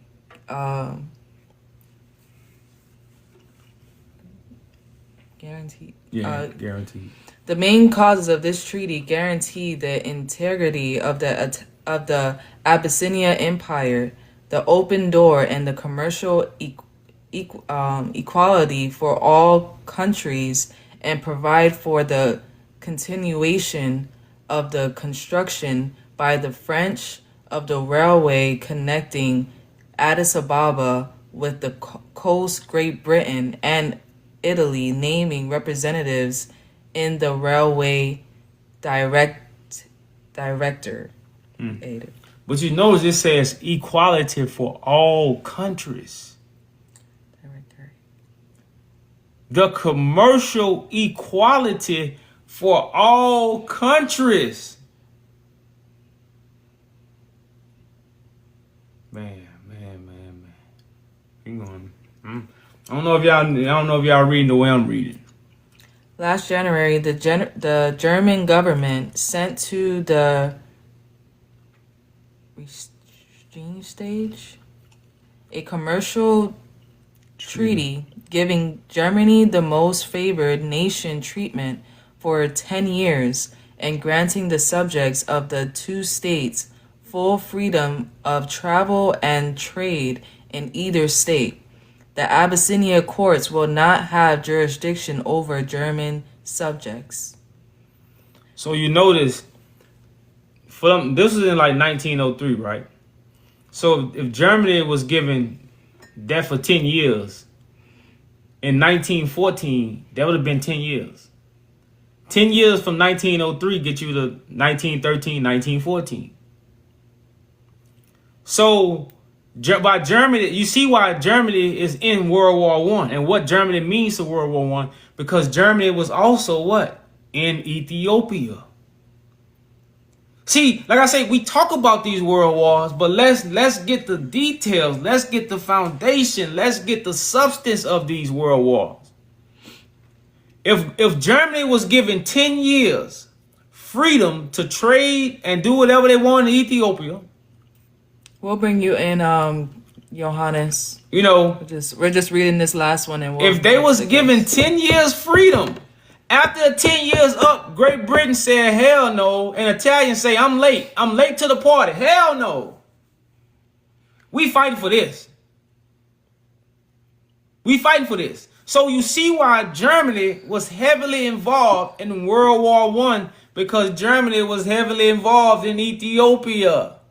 You see why Great Britain, Italian was heavily involved in World War One, because they was also heavily involved in what? Ethiopia. Let's keep going. It says the interest of the United States in the situation is probably greater than those of all other powers combined. What? The United States was said it again? The interest of the United States in situation is probably greater than those of all other powers combined. So United States had a greater concern than Great Britain? They had a greater concern than Italian? United States had a greater concern than Germany? United States? Where do United States come involved in this? Because the Italians was taking over the United States. The Italians was taking over the United States in commercial trade, industrial, all for Great Britain, all for the crown, all for DC. DC backed up by the crown. It's no secret. So if Italian was friends with Great Britain was head of the industrial system, then why did America have the most interest? But see, they don't want to tell you America is Great Britain and what? Italian.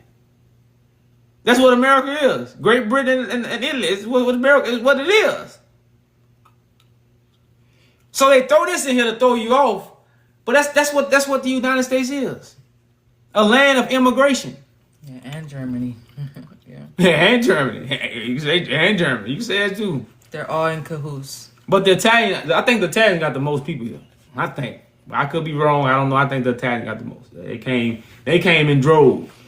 And it says, and this is due entirely to the efforts of individual traders, for the government has no representative, either diplomat or commercial, in this empire at 10 million people. So America had no government, no diplomat, no what? No governor, no diplomat, No individual trader. But was heavily involved. How? Because they governor, they diplomat was Great Britain and the Italians. For a long time, the Abyssinians have been buying direct from the United States cotton and stable products. Now, hold up. For a long time, what they been doing? Buying direct from the United States. Hold up, buying directly from the United States. For a long time?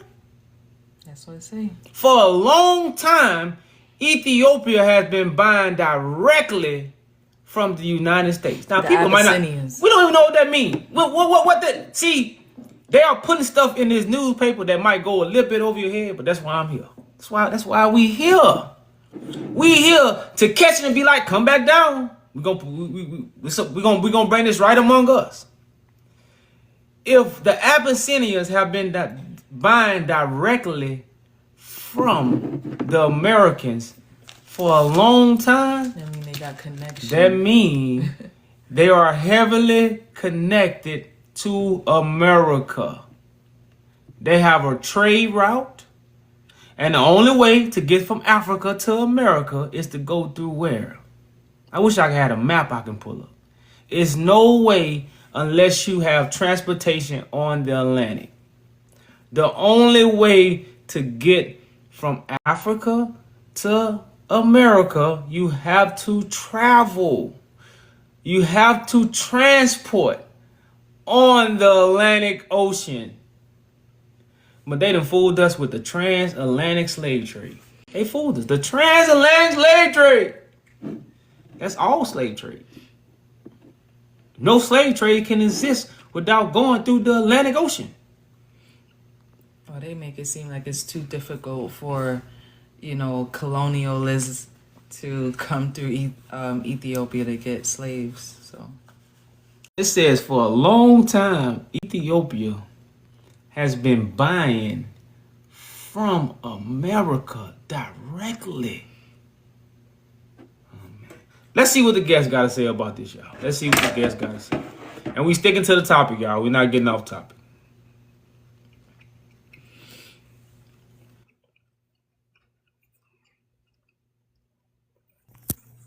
Yes, it is. Peace and love. What's going on? Peace. Yes, sir. I mean, yeah, it was, first and foremost, we came in to bring light and share light and be respectful. I'll be respectful, of course. There's been a few things mentioned.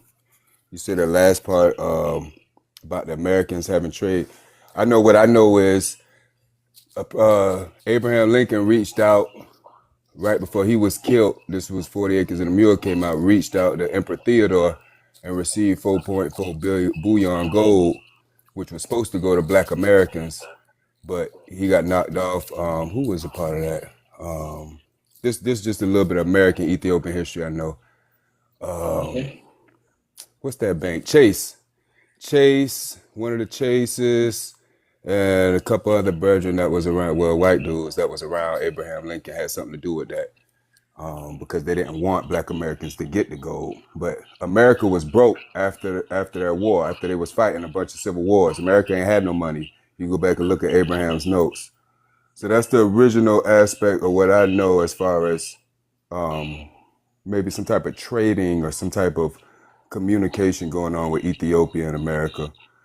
And then we do know that Menelik had a treaty with them signed in 1904, which was a friendship treaty, which was about 10 years after they beat Italy in Battle of Ottawa. But I was unaware of this, what they saying a long time, they've been buying goods from America. It's not specifying which goods, but like I said, those are the two things that I was previously aware of communication between Ethiopia and America. Oh yeah, this is information that's hidden, brother. This is not information that they have tried to teach us in history. They didn't want us to ever connect back to Ethiopia. Because when you connect back to Ethiopia, you connect back to the throne of David. You connect back to true biblical artifacts. Correct. You see what I'm saying? And all our leaders have always been fighting for American freedom. which is something we'll never get. It's impossible for us to get American freedom. American freedom don't exist. You know, America was built to enslave, lie, and keep the lie going. You know, so we never knew what to fight for. You know, and since a lot of us are so emotional because of what they say the white man been doing for us for 400 years, we can't come up with a right plan to really attack, because we attack everything emotional. We don't attack everything with logic and sense. Correct. You see what I'm saying? And one of these reasons, because we never was able to learn about Ethiopia. Now, we talk about the Nation of Islam and what it truly played to stop us from looking to Ethiopia. Because Marcus Garvey had already gathered millions of black people and told them to look to East Africa. Now, Marcus Garvey is more our first revolutionary. Before Marcus Garvey, it was really no revolutionary. That was worldwide. You see what I'm saying? But they pardoned Marcus Garvey and made him go on and created Farah Muhammad to introduce the Nation of Islam. That's gonna make us what? Black America. Right. You see what I'm saying? And for so long, that's what we have looked up to, because a real man really ain't gonna be Christian for too long, because Christian ain't got no manhood. You know, Muslim did bring that little manhood, but it was a CIA setup, you know, to really stop us from looking to Africa. And we never knew about our true majesty that was here in the 1900s. You see what I'm saying? Like this article says the European powers are gonna scramble for what a black man has. Not a black man having this 2,000 years ago, 400 years ago. This a black man that had this riches in the 1900s. Right. You see what I'm saying? So this changed the whole narrative. So when it comes to Ethiopia and its involvement with the United States, they never wanted us to find this out. Because once this get uncovered, oh man, shit. So much unfold from there. Yeah, well, in history, you know, they will pay homage to the king of Ethiopia. This goes back, like I said, to the legend of Prester John. That was, you know, this lasted from the 1200s up into the Crusades. And when Emperor Theodore killed himself, they say, oh, he killed himself because he didn't want to die. No, he killed himself because he didn't want them to find the gold. He killed himself because they didn't want to find the secrets. Right. Correct. So this has been a scramble. You could go back all the way into what's his name, Homer. You can go back to Herodotus. These Greek Roman writers, 1,000 years ago, 2,000 years ago, Ethiopia has always been a staple. See, this is why I try to tell people, Egypt came out of Ethiopia, not the other way around. So they always been scrambling to take Ethiopia. The thing we was discovering during the Crusades is they expected Ethiopia to come out and save the day for the Crusades against Islam, and I think I want to say the 1600s. 1600s, okay. When they didn't show up, this is when they started erasing a lot of the history. That's why I go back 400-500 years. They talk about that because they felt, oh, Ethiopia ain't show up. They thought they could claim the rights to the throne. This is when they wrote the Papal Bulls, and this is when they started establishing the power through the Pope, basically. To say they had the throne, they had the right, the blood right, the air right. But really, and really, they throw us off with time, because they didn't really start that until the 1900s. You see what I'm saying? Like, they didn't start repping that they was, you know, popes and all that. Like, they tell us this history and give it to us, so we can't really fight it or go against it. But when you really know the facts, this is why, again, this was the one that was on the throne. This was one that from the line of the tribe of Judah. You see what I'm saying? Like, at his time, it wasn't even no fake Jews. The fake Jews wasn't even around, because you couldn't create no fake Jews. You couldn't create a fake throne because this throne wasn't destroyed yet. Yeah, getting rid of this throne is how they established there isn't real. Yeah. The 1948 and all that, the fake Jews and the whole throne that's in England right now. You can say it was established before this, but it wasn't worldwide until this got destroyed. Correct. And this is why that's why we talk about the world wars happening right after Menelik passed. Well, if you which I got a copy of it, the 1904 treaty that Menelik signed with the United States has two flags on it. It has, and Israel wasn't created till 1948.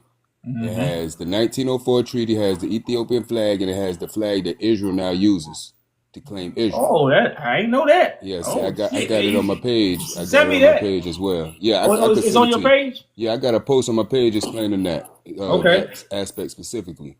Damn, I ain't So know that. That's deep. just That's like I deep. say, they've always been seeking this throne right, and they always been seeking to steal this history. So His Majesty, when His Imperial Majesty Kadamawa Haile Selassie, when he sent diplomats to America in 1919, because Menelik was already gone, and this Iyashu was already deposed, and Zawitu took over. But Zawitu was just like the face; she was just like the face.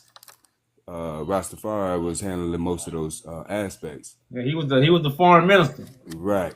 So when Foreign he sent affairs. the diplomats here, we was reading the article.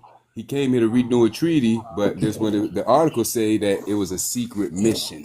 They came to America for a secret mission. No, there wasn't no secret mission. They came to reestablish the aspect of where trade could be conducted without Ethiopians being treated as black as the way black people were being treated through Jim Crow at the time. But they don't want us to know at the time that we can have rights and respect. That's why you got Grover Redding in Chicago. You got Webb. I think he was in New York. You got all these brothers that was reading into all this and this Ethiopianism. Marcus Garvey came over here. See, that's why they took all that. See, they try to feed us Rastafarianism now instead of Ethiopianism. It was Ethiopianism. That's what it was. That's how we united. See, they don't care about us being Rasta. They care about you knowing that Ethiopia unites all of us. See, and this is what we knew at one point in time. Yeah. That's the you hit the head on the and see. When we say this, it's so offensive to so many people. Correct. Like what you said, Ethiopia unite us all, man. We don't know what that means to the shit to all information right now. Like if 50% of us knew that, man, we'll have a movement out this world right now. We'll have a movement out this world right now because we got the minds, we got the energy, we got the tools. We don't have the direction. Yes, sir. Yes, man. Sir. That's why the work of His Majesty's the work of His Majesty is very important. That's why His Majesty's travels, his world travels, and the creation of the African Union and all these things is very important because this is why they work so hard to give so much propaganda about His Imperial Majesty, which is, who came after Menelik and Zawitu, you feel me? Because that's what his presence did to us. Because like I said, we was Jim Crow everywhere. I was just reading about a conference he went to in 1955 called the Bandung Conference, the Afro-Asiatic Conference. Nobody know about these conferences. No Afro-Asians. We lost to this. We lost to this type of knowledge. But this is important because worldwide, as black people, we didn't know nothing about the throne, but they have. Like I say, Prester John is if you research Prester John, this is all they was this Marco Polo was created off looking for Prester John. When we say Marco Polo, we literally they created that. Marco Polo was traveling the world looking for Prester John because he was trying to find the throne of Ethiopia. So when we Marco Polo, you literally saying you trying to find Ethiopia. But we don't know that. I ain't know that myself. That's deep. So, like I said, they want us to. That's why it's fed us so much propaganda after the Derg took over and after everything happened over in Ethiopia because they don't want us to know how important this is. Oh, yeah. That was the whole point they're giving them the name Ethiopia. Right. Because it was Abyssinia. It was Abyssinia. Yeah, His Majesty took the throne. He had to reestablish it. Even Abyssinia is a European name, but it holds more weight in history. Right. You see what I'm saying? Like the word Abyssinia holds way more weight in history than Ethiopia. Because they try to erase it. Yeah. So when you say Ethiopia, you're really talking about the modern Ethiopia that you see now. You ain't really talking about the ancient kings and what really took place in the 1800s and what really matters. When you mention Ethiopia, they don't go back to that. You see what I'm saying? Right. The furthest they go back is the Italian War and really own up. Like all Ethiopians worry about is the Italian War and own up. They That's don't know it. none of the crucial history that really took place. Like you said, all these trees that were signed, they don't know nothing about that. They don't know nothing about the slavery that took place and a lot of the stuff that really matters to Ethiopia history, to why it is the way it is and why we don't know and why everything is so disconnected. You know. Yes, sir. But definitely, man. Yeah, you own it, bro. You own it, man. We definitely gave you a follow, bro, and definitely check out the website, man. We got a movement going, bro. It's a lot of it's a lot of information out here. If you on the right track of understanding what you said earlier, that Ethiopia is connect us all. It's the reason why the African Union is there. It's way bigger than we are, seeing it right now. Until you truly understand the information, bro. So that's what's up, man. I see you definitely on it, bro. Yes, sir. Well, give thanks. Like I said, we I seen it. I said I just found the page like yesterday or something like that. I seen it was live. I say, let me jump on and see what was going on. You feel me? And like I said, it was a little couple things that was said here, but it is very important that it was Abyssinia. You feel me? That's why they say we came from the abyss. See, when we transfer our mind, we was light beings. You feel me? When we became in this realm, that's why it was Abyssinia. See, this is the cradle of civilization. You feel me? But Ethiopia is the ancient, like you say, the royal name. But you have to go back. You have to go back, 2,000 years. The Homer and Herodotus' time to where you actually find real information, because the only information you go find is the whole Africa though. That's why they fighting over Eritrea and Somalia. That wasn't even what you was called. You fighting over colonizers' names. That's the reason why the African Union is so important, because they said when Africa takes its proper throne, its proper place, the whole world would be in order. Because now it's a disbalance right now, because these folks right now, what's going on in the Congo, what's going on in Sudan, all this areas was upper lower Ethiopia. I got the map. Yeah. And it's inverse actually, because the South, what we call South Africa now, was actually North. So they got us looking at the map upside down. I heard a lot of people say that definitely could be true. I can't really argue that, but it's all propaganda, like I say. So when the Eritreans and Somalians, they come at me a lot, especially we mentioned Kidamawi Haile Selassie's name, and they mention stuff that happened during his regime. But you fighting over a name your colonizer gave you. And we had one name, Ethiopian. See, this was stretched from the writers from Egypt to India at one point. All this was Ethiopia. You see what I'm saying? And we've been circumnavigating the globe. That's why I was saying Jockton. See, right now here in Georgia, in Atlanta, they just won a case, an indigenous case, proving the descendants of Jockton. See, that's what, before the East Atlantic slave trade, we was already here. That's why we look like, that's why they know who we are. That's why they wanted to bring their own slaves over here to try to mesh the people up. But yeah, bro, I like I said, I caught in the back end of it. The only thing I had though, you was showing a document earlier in 1925, something about the British and the Italians had some type of jag going. I was interested to get that information before I got off of here. Oh yeah, that's the whole reason of, I know I don't want to say this is gonna rub the stuff the wrong way, but that's why they played Haile Selassie, because the Italians and Great Britain was in agreement. And when the Italians came in, Haile Selassie left to go to Great Britain. So it's almost like he went to the big cousin house.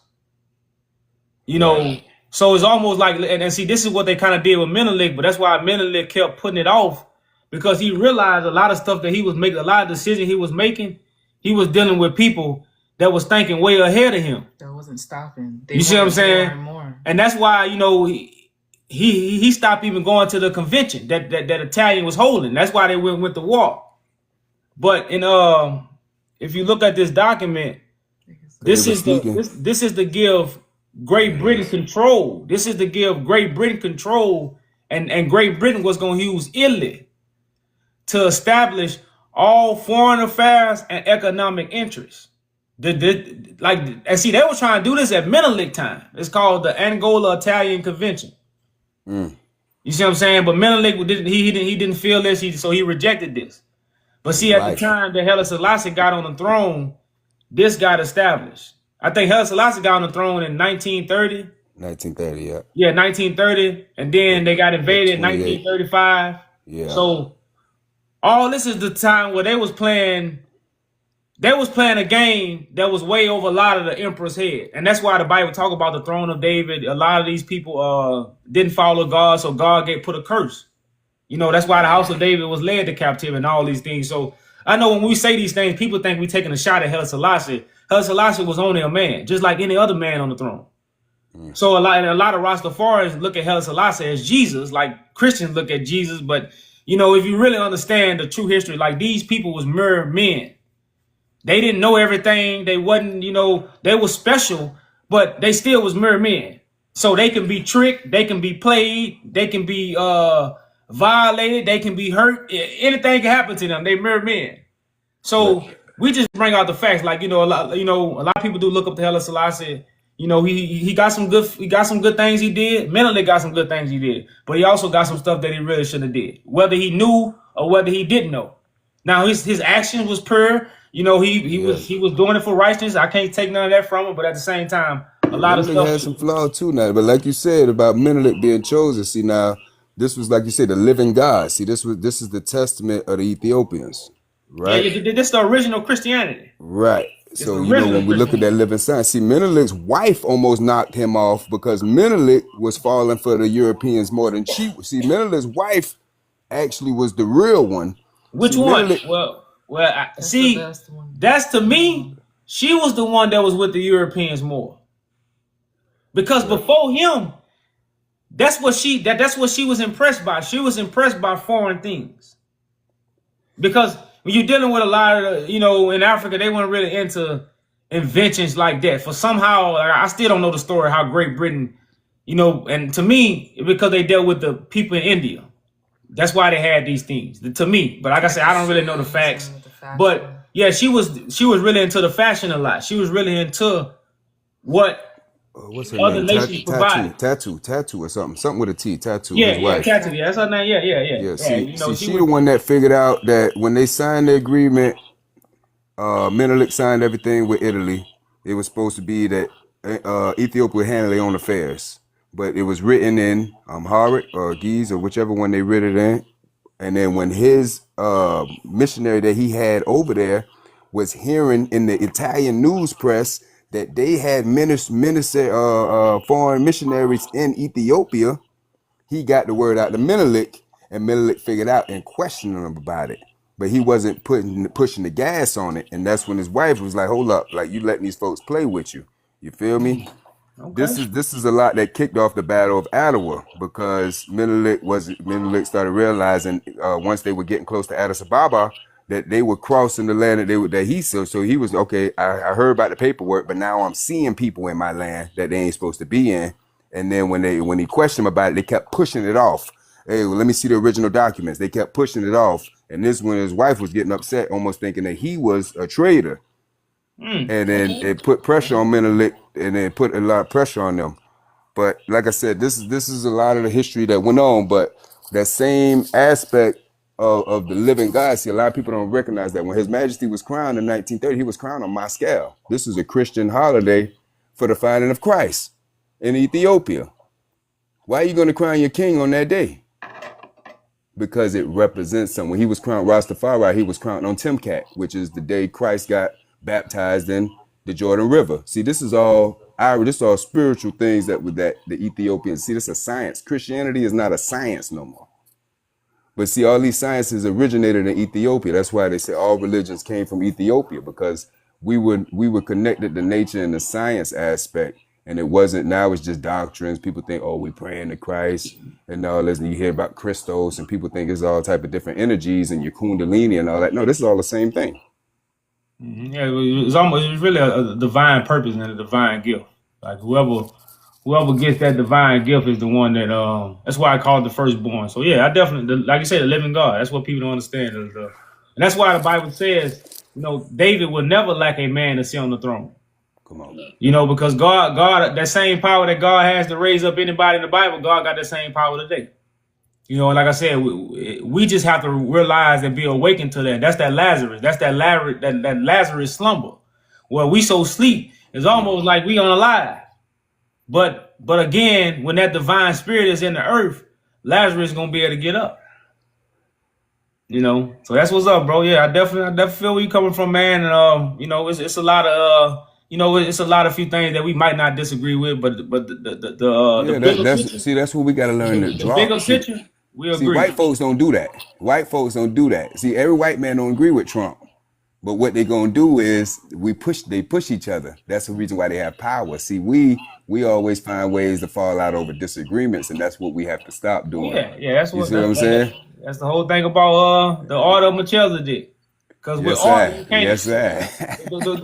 One thing about the white man, they respect order. I was saying it like right now, if a black man was King Charles, boy, there'll be so much stuff out about him. Yeah. But since he a white man, They're not gonna say nothing about each other. I'm not gonna disrespect the throne. No matter how I feel about him, I can hate King Charles to his guts. I'm not gonna come public and criticize him. But we would. And like I say, that's just something that's being removed from us. And that's why God removing that heart of stone and giving us that heart of flesh so we can start feeling one another rather than hating one another. Well, yes, sir. Well, like I said, bro, I'm following y'all now. You feel me? I'm gonna check you out on the website and everything like that. All right, brother, man. Definitely tap in, brother. Yeah, we can do a lot together, bro. I definitely know where you're coming from. Yes, sir. Definitely know where you're coming from. I appreciate you coming up, though, brother. Give thanks. Peace. Peace and love. Man, that's the first African American I too that was really in tune with what we really need to do, you know, and what Ethiopia really means to our movement and the world. Like this is a worldwide thing. Like this is it's worldwide. It's so worldwide, it's crazy. And like I say, we really don't know. They have really disconnected us from Ethiopia. It's crazy how much we have been disconnected from Ethiopia, man, with all this stuff in our eyes, all this stuff in our face. You know, this is a newspaper that was printed in the 1900s, and it say a black man is connected to the tribe of Judah. Like I say, we need to have a moment of silence. A moment. Can we have a moment of silence? Can we just process it? You know how much we trying to prove who the real Jews are, who the real tribe of Judah are, who the real this, what the real. We trying to prove this. These white folks done put it on paper. We need a moment of silence, y'all. Moments of silence and put your lighters in the air. Shit, that's what we need right now when this kind of information come out, man. Because like I say, if I show it to somebody. What this is, the DC, New York Times? What is this? Washington, yeah. Washington Times. That they wrote about a black man in the 1900s that was connected to the tribe of Judah. Is in a newspaper. You still want to talk? Do you really still want to talk? About what? A 2,000-year-old Jesus? Man. When I found this out, y'all, we had a sister post this about, 4 days ago. I read it. I didn't even want to go live. I say, you know why I didn't want to go live? Because I didn't want nobody to say nothing stupid. You know, because this how, especially all the other information we brought out, man. Like, come on, man. Like, all the other. But this right here, this is something that they put out in the 1900s. And connected a black man to the tribe of Judah. Oh, I didn't mean to bring you back up, brother. Oh, okay. I didn't know what was going on. Sorry. Give thanks.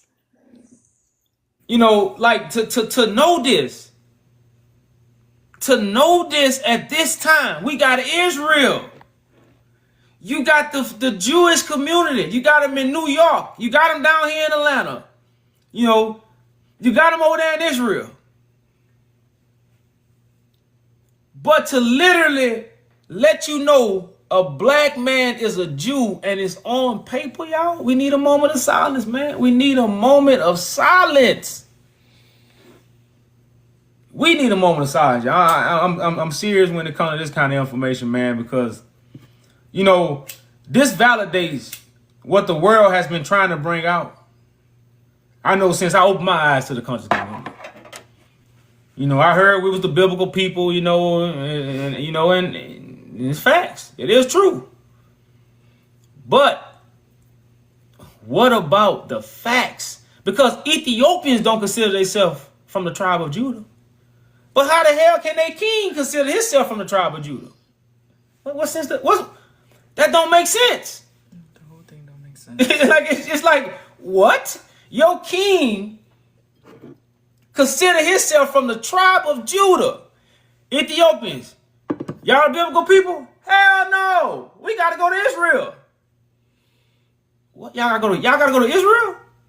Come on, man. Like I say, y'all, this is a time for a moment of silence, y'all.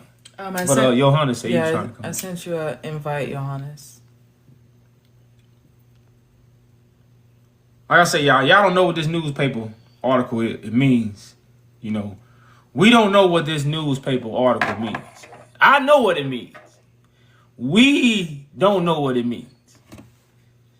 We do not know what this newspaper article means, man. This is, like I say, y'all, we already been on here tons of hours, all the time, giving information about Ethiopia, spreading information about Ethiopia, talking about the biblical prophecy, how the biblical prophecy is connected to Ethiopia. Nobody is talking about the biblical prophecy. Nobody is bringing understanding of how the biblical prophecy is going to benefit us. The reality of the biblical prophecy. We ain't talking about this. The throne of But this what we've been talking about. But to have a newspaper, like to have a newspaper identified, and we done found more newspapers. Oh man, I'm like, like I said, I don't know if y'all know what this really means. And I'm talking about for the ears of those who I try to, how somebody say, I don't want to hear it. But no matter how much you stop your ears, you're going to hear this. You cannot stop your ears to this. You can't. And I sent the invite, Johannes. You have to accept it. That's your Johannes we talked to last time? I don't know. We talked to Johannes last time. The older guy? I don't know. I don't remember.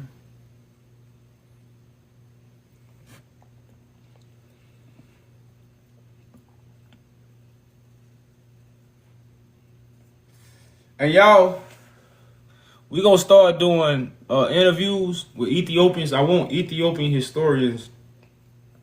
We want to start doing interviews with people who know about Ethiopian history.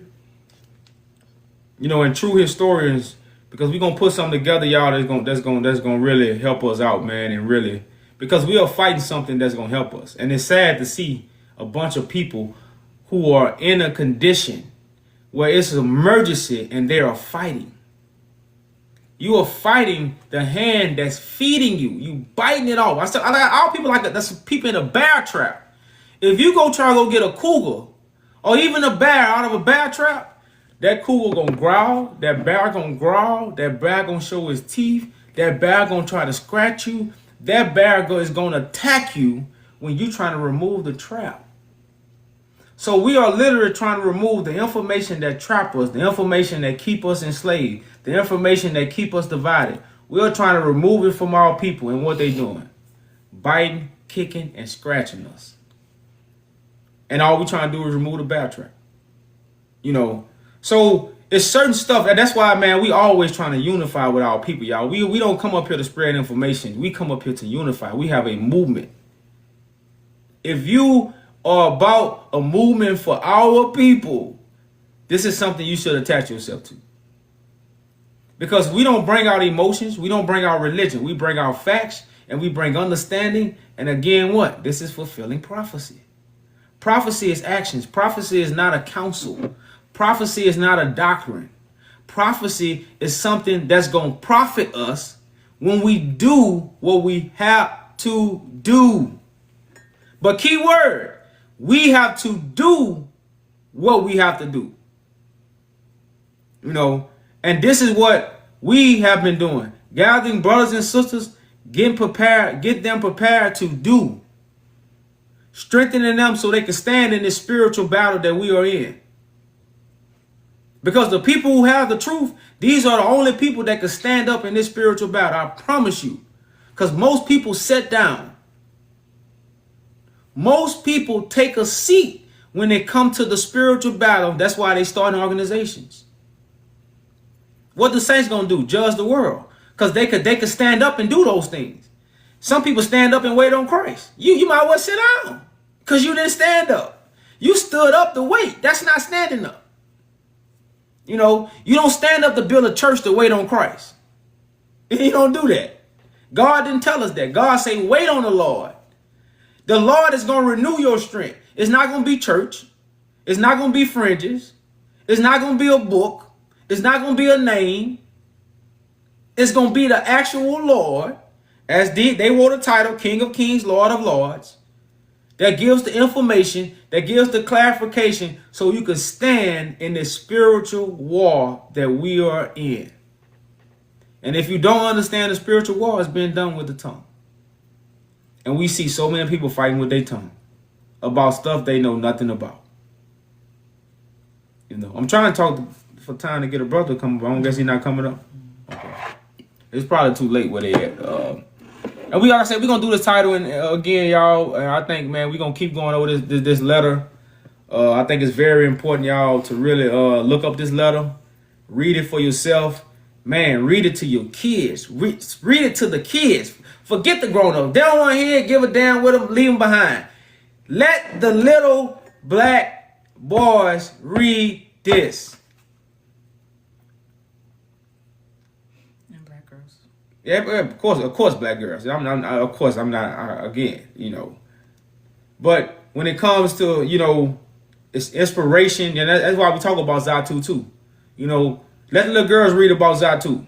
You know, like I say, even little boys too, but, you know, y'all know how it is. You know, man inspired man, woman inspired woman, you know, but that's why I say kids at first. Let the little kids read this, man. Like, man, this is man, it's a powerful newsletter. That's all I'm gonna say, man. And when I say powerful, from the standpoint of our awakening, that's why I'm talking about how powerful it is. You know, it's not to just glorify Menelik. It's not to give Menelik more glory than anybody else. It's just to state the facts and bring the understanding so we can move forward. Two can't walk together unless they agree. We can't even agree where the throne of David is at. Or where the Bible come from. Yeah, we can't even agree with these things. You see what I'm saying? So, but these facts, y'all, as we got, man, we got tons of facts, y'all. You know, as we've been had to like I say, to bring, you know, a more foundation. You know, I'm always about giving my people, you know, even the people that's listening, the people that's following this, the people that believe in this, a solid foundation. Cause I'm solid. I'm solid. I can't explain how much solid I am. So if I'm gonna give somebody something, I'm not gonna give somebody something that ain't solid. I'm not gonna give somebody something that I'm not eating. If I'm giving it to you, I ate it first. See, I ate it first. Believe that. So that's, you know, when you are really speaking for the people, this is what you should do. Nobody should be. That's why when we broke out so much stuff about false people, what makes a false prophet, why every man head is covered, why every man is a liar, why we was able to bring these things out is because the principles we standing upon. You know, Bob said it best, y'all. You soon will see who's the real revolutionary. You soon will see. You soon will see who is the real. Because I don't want my people to be tricked. I'm not gonna be tricked. I won't trick you. I won't be tricked. You know. And if I don't know, I don't know. But if I know, then guess what? I know. You know. So well, I'll wait for my brother man to come up. I thought this would be another Ethiopian come up. I sent you an invite. You sent you an invite multiple times. You gotta. Can we get an invite? I sent you an invite, Johannes. You have to accept it. So I don't know. Yeah, all you gotta do is come in and hit the button. If you want to come in, we shouldn't have to send you an invite anyway. It's like you keep coming in and out, I guess. I don't know.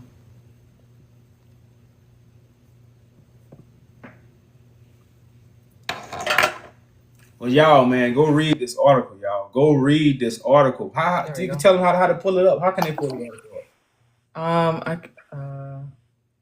Let's see his Hello? send me the link. So, Oh, Can you guys hear me? yeah, we can hear you. yes. What's going on, brother? What's going on, brother? How are you doing? I'm good. I'm good. Yeah, so it's not my first time. I've been here last time. Before I start, I just wanna see what is the topic of conversation for this before I go beyond what we're gonna talk about. We're really talking about right here when it says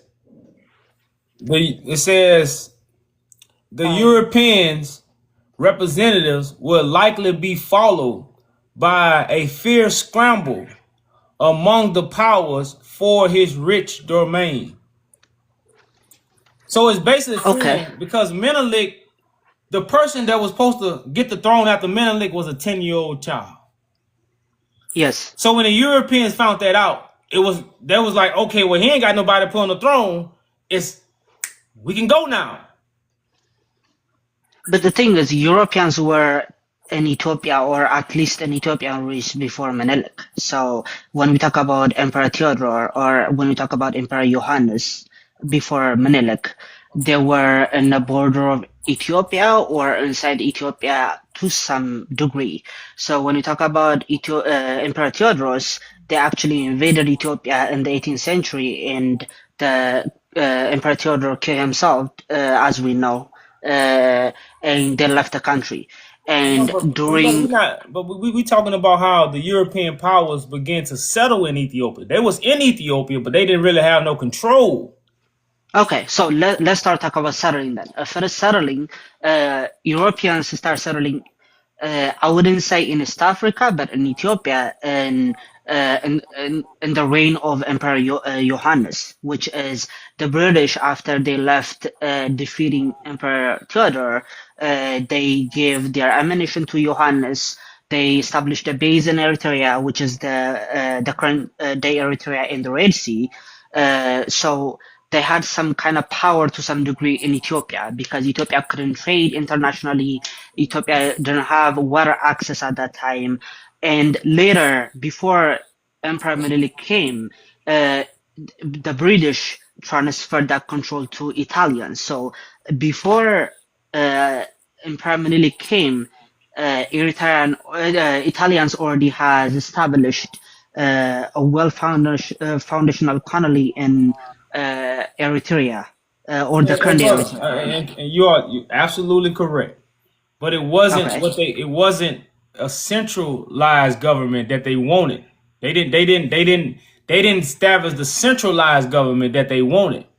That's why they kept The, trying to get Menelik to sign the what we call it, the Angola the Wuchale. Italian No, Convention. no. It's a Wuchale. This is the Wuchale Treaty, which Yeah, is yeah, the Menelik we're trying to. signed. But Menelik Yeah. never signed it, so they didn't get this treaty signed until 1925. Well, I wouldn't say they got it signed; they got it more established in 1925. You know, So where Great Britain gave authority to Italia to control the economic and the commercial system that was going to be established in Ethiopia. to some degree, that's right, because before Italy, Ethiopia was depending on the Red Sea access to some degree to Massawa and Assab. But the thing is, right after they lost that, as you said, it is true that Italians were forcing to come to Ethiopia and centralize the colonization in Ethiopia. But that never succeeded.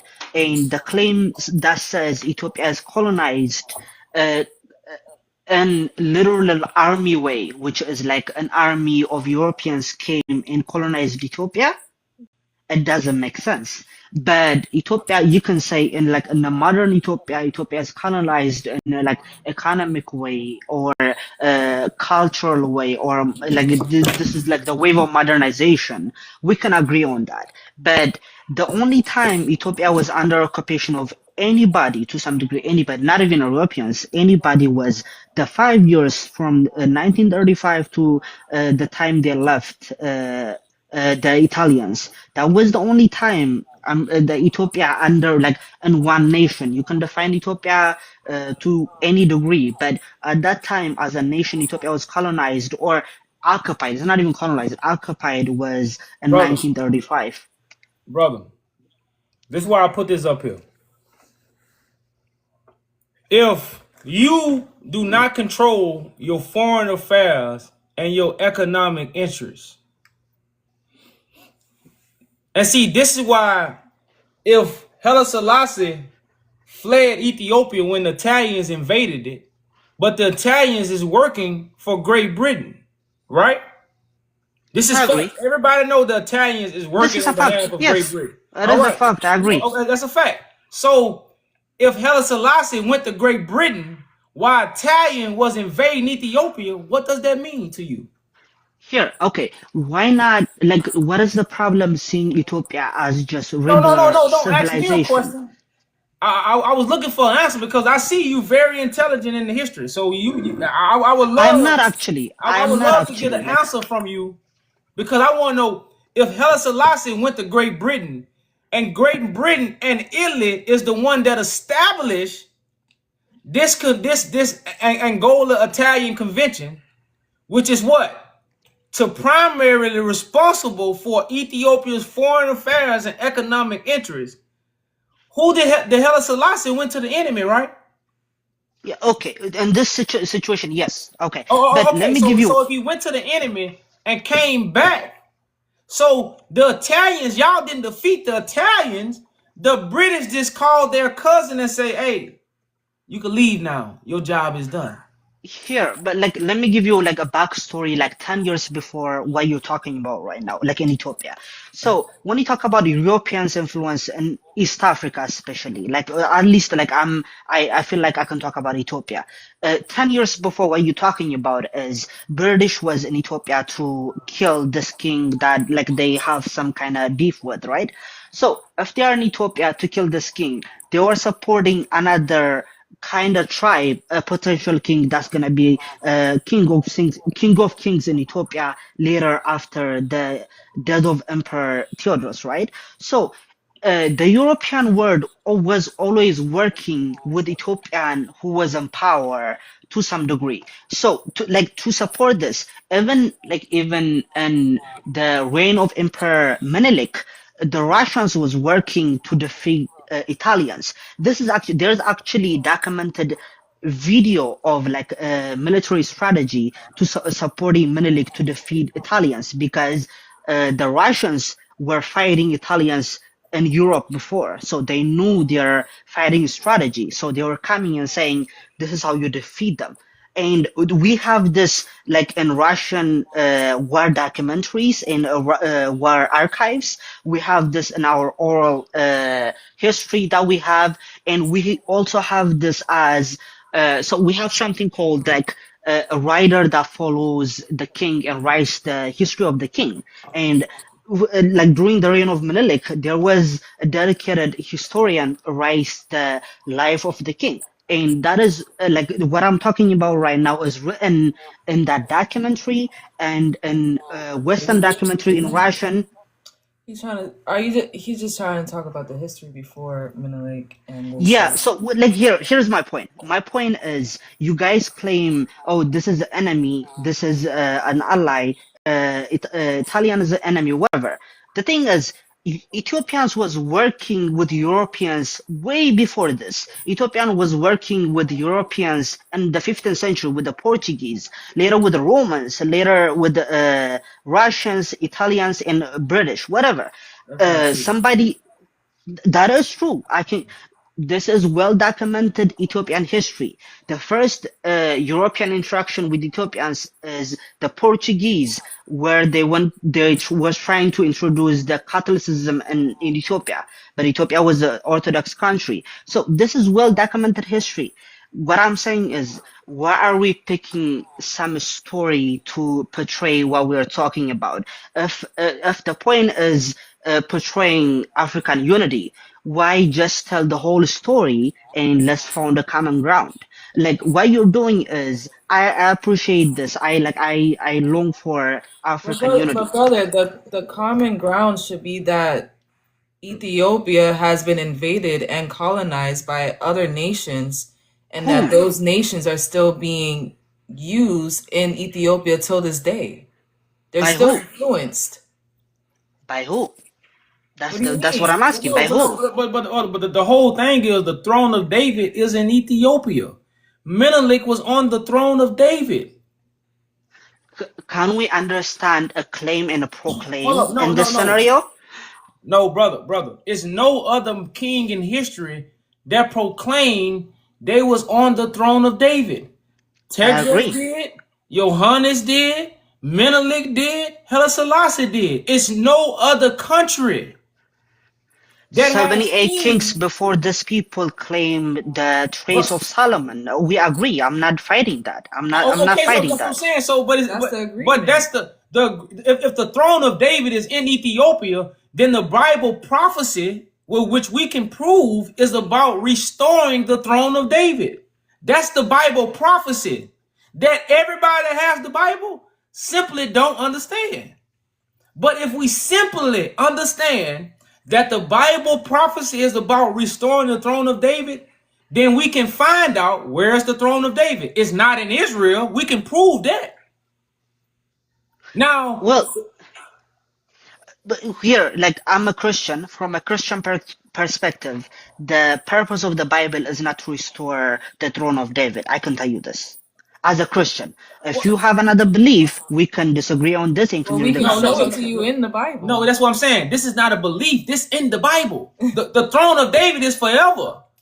Christ. No. Like the throne of David as like a king coming to restore the kingdom. That's not That's the in the purpose Bible. of the Bible. No, that's what I'm saying. But it's in the Bible. Like Christians have been lied to because Christ didn't teach you. Is Christ a king?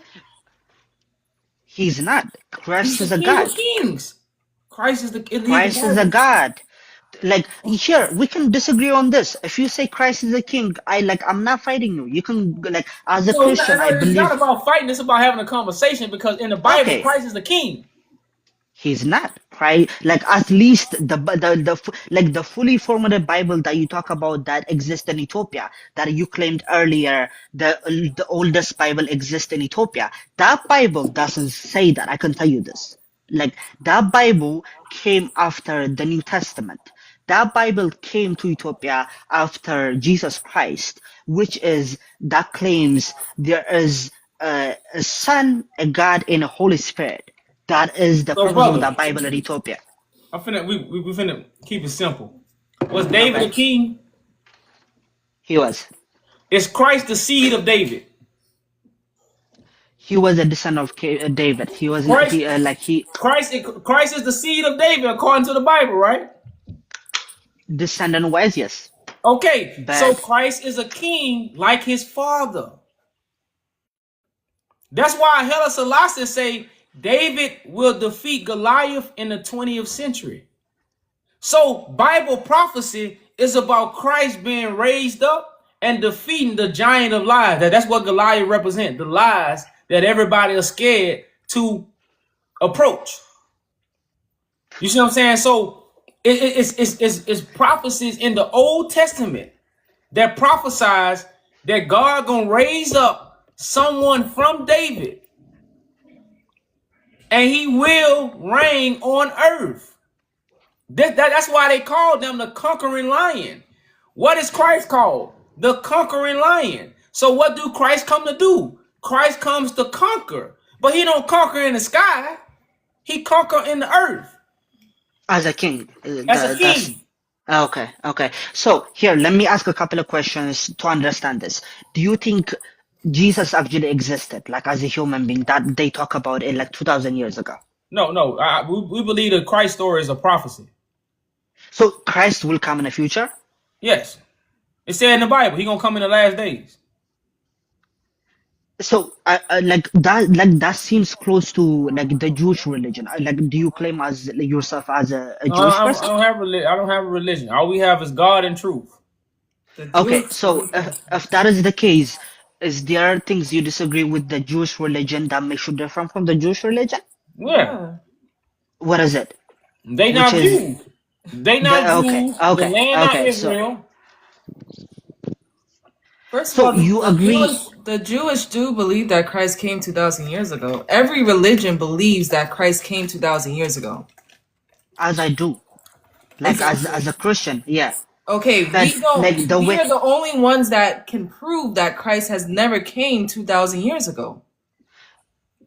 actually, the Jewish people that don't believe Christ came 2000 years ago. Like what they claim is even if Jesus, like the Jesus we claim as Christians, even if he came, he's just a human being. He's not a God, he's not a conqueror, he's not a savior, whatever. He's just a human being who got violent about the current But do rule. they believe he came in the past though? It doesn't have to be 2,000 years ago. No, they're waiting for him to come, like as you're saying right now. So, like as a Christian, I don't agree with this.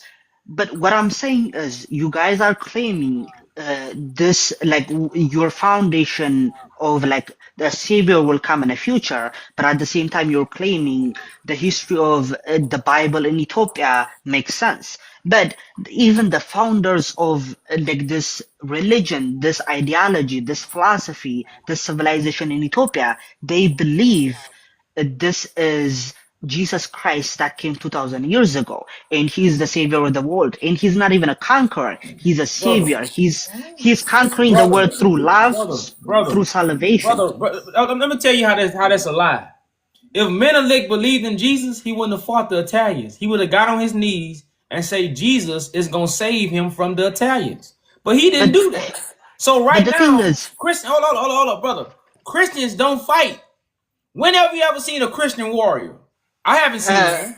Because brother man, this is the limitation of the information. this is what I'm saying. The Jesus in their time was the one that was on the throne. This Menelik is the chosen one of God, not Jesus. Menelik, Tedros say he was the chosen one, not Jesus. So if you really deal with the kings, it's proof they didn't believe in a 2,000-year-old Jesus saving them. That was not the religion that they followed. That's why Tedros said the British was changing their interpretation of Christianity, and British interpretation of Christianity was two different interpretations. So Menelik did not believe in Jesus. He was a Christian king, but he wasn't a Christian king according to Christians today. That's why he had a sword on his hip and he carried a pistol. Christians don't carry pistols. Most of them. And most of them not finna fight. Because you what? Who gonna save you? You not gonna save yourself. Jesus gonna save yourself. Jesus gonna save you. You're not gonna fight the wars. You're not gonna fight oppression. You're not gonna fight injustice. You're not gonna fight these things. Because why? Christians are told Jesus gonna do it. So this was not a Christian as modern day Christians. This wasn't an Orthodox Christian. You know, Okay, but I do so stand on him being a Christian king. So let me respond to what you are saying right now. One, to say Christians are not fighters or Christians don't carry a pistol is a crazy statement to make in this world. You can watch the Crusades, you can watch the European world, you can watch the Christian African world, you can watch everywhere that Christianity existed. There is a forced conversion, there is expansion, there is same way Menelik did. Like if you study Menelik history, that you can see he was expanding Christianity through force. You can call him genocidal, you can call him he is just expanding power. I'm actually like like to just specify like Ethiopian politics, there is a tribal idealism in Ethiopia, the same way in anywhere in the world, right? So, like, if you claim anything, like, as me, I am close to Menelik to so, like in tribal or race kind of thing, like as you call like black and white. I was actually born like 30 minutes drive where he was founded his first temple, or as you call like his White House at that time, whatever. But like I claim him 100% as my history. He's actually one of my heroes. But to say he is not a Christian is a crazy statement to the You know, point now brother, that brother. I didn't say he wasn't a No, let Christian. me finish. Let me finish this. Like, to say at least he's not a Christian that you're thinking about, that I like he doesn't believe in Jesus. He doesn't believe in Jesus that came 2000 years ago is a crazy statement to make, because all his history, all his claim as a kingship, as a leader, as a as a Showan king was that he came a descendant of us David, and he believed in Jesus Christ that came 2000 years ago. And to do this, even he uses a book of trace that traces lineage to Solomon, and also he has to find a pope that would coronate him to be a king, which he did when he was coronated in the 19th century. So to Well, I claim want to he ask you doesn't this: believe them, yeah, is Christ connected to Solomon? and Huawei, like and Huawei you're In the talking same about, way Menelik is. Like he's.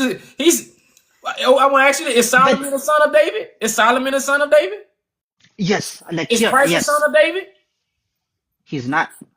Christ is not the son of David. He's a descendant of David. He's not a son of David. Like How this is can the you thing. descend from David and not be his son? Here, let me give you like a simple here's what you're talking about. So in Ethiopian history, as you're saying, like Ethiopian kings claim to be a descendant of David or Solomon, right? Like let's agree on this. If this is the case, the first Solomonic dynasty that existed in Ethiopia existed about 2,500 years ago before Menelik. This is a fact. Like the first Queen Sheba and the first Menelik existed 2,500 years ago before this Menelik you're talking about. Like if you read his name, it says Menelik the second, because he's claiming there is a first Menelik that existed, that Brother, he is what does the son Menelik of Sheba. mean? What does Menelik mean? And if you're asking me, like in Ethiopian literature, I don't know the meaning. Well, it means almost like gift from God. Same Maybe, thing that Tedros mean. but It mean gift from God. So what's being said is you always had a first. You had somebody that come before Tedros. You had somebody that come before Menelik. But they both brung the same gift. You got Tedros the second. You don't have Tedros the first because somebody came before Tedros. This is what was understood by the kings. Titles. So that's wrong, brother man. I'm not fighting you, but okay, this is wrong. okay, I'm saying, but okay, you could say it's wrong, but Here, like who is you know Tedros the why when first? Oh, okay, you know why it is wrong? but hold on, because I want to walk with you because I see you got a lot of you know a lot. So I want to ask you this then. In Tedros' era, it wasn't no kings. It was only what? Yes, because the era of the princess. Okay, so why wasn't there a king? Because the Ethiopian Empire, like you can call it Ethiopian Empire, at that time the Abyssinian Empire was weak. There was no central government at that time, and Okay, I everybody got you. was ruling their region. The same way, Okay, like imagine I got like you. Washington ruling. Yeah, Okay, so what made Tedros king of kings then? because when by the time King Theodore came as like a king, he's controlling the central government in Gondar. He was saying there's not gonna be like many kings in regions. I'm gonna be a No, king of no. kings. Why did he become the king at that time? Because it wasn't no kings; it was just princes. Tedros' No. father was the Like king. So that claim. why did he all of a sudden become the king? So here, the problem is you claim about the era of the princes is about that is like history of Ethiopia. No, it's not. Like kings of Ethiopia existed before the era of the princes and Brother. after the era of the princes. It is, so imagine here, listen to me. Like Hey, if you disagree with this, Johannes, you let brother. me know. Look, listen, I just want an intelligent answer from you, brother. I don't want. I'm asking a simple question. If you know, you know. If you don't, you don't. Why did No, Tedros become king? Because it because wasn't no kings. Then all of a sudden, Tedros, who most of the Ethiopians didn't like, they didn't like Tedros. if you're looking for the simplest answer, because he was the powerful one at that moment. That is the simplest answer you can get. It's not a divine power. It's not because you might think this is wild, but like as Ethiopians, if you study Ethiopian history, actually, you get to understand what actually like the politics is or the feudalism at that time was. Even if they claim they're descended from David or this So, proclamation was there. let's keep it simple then, bro. What makes Ethiopia special from any other country?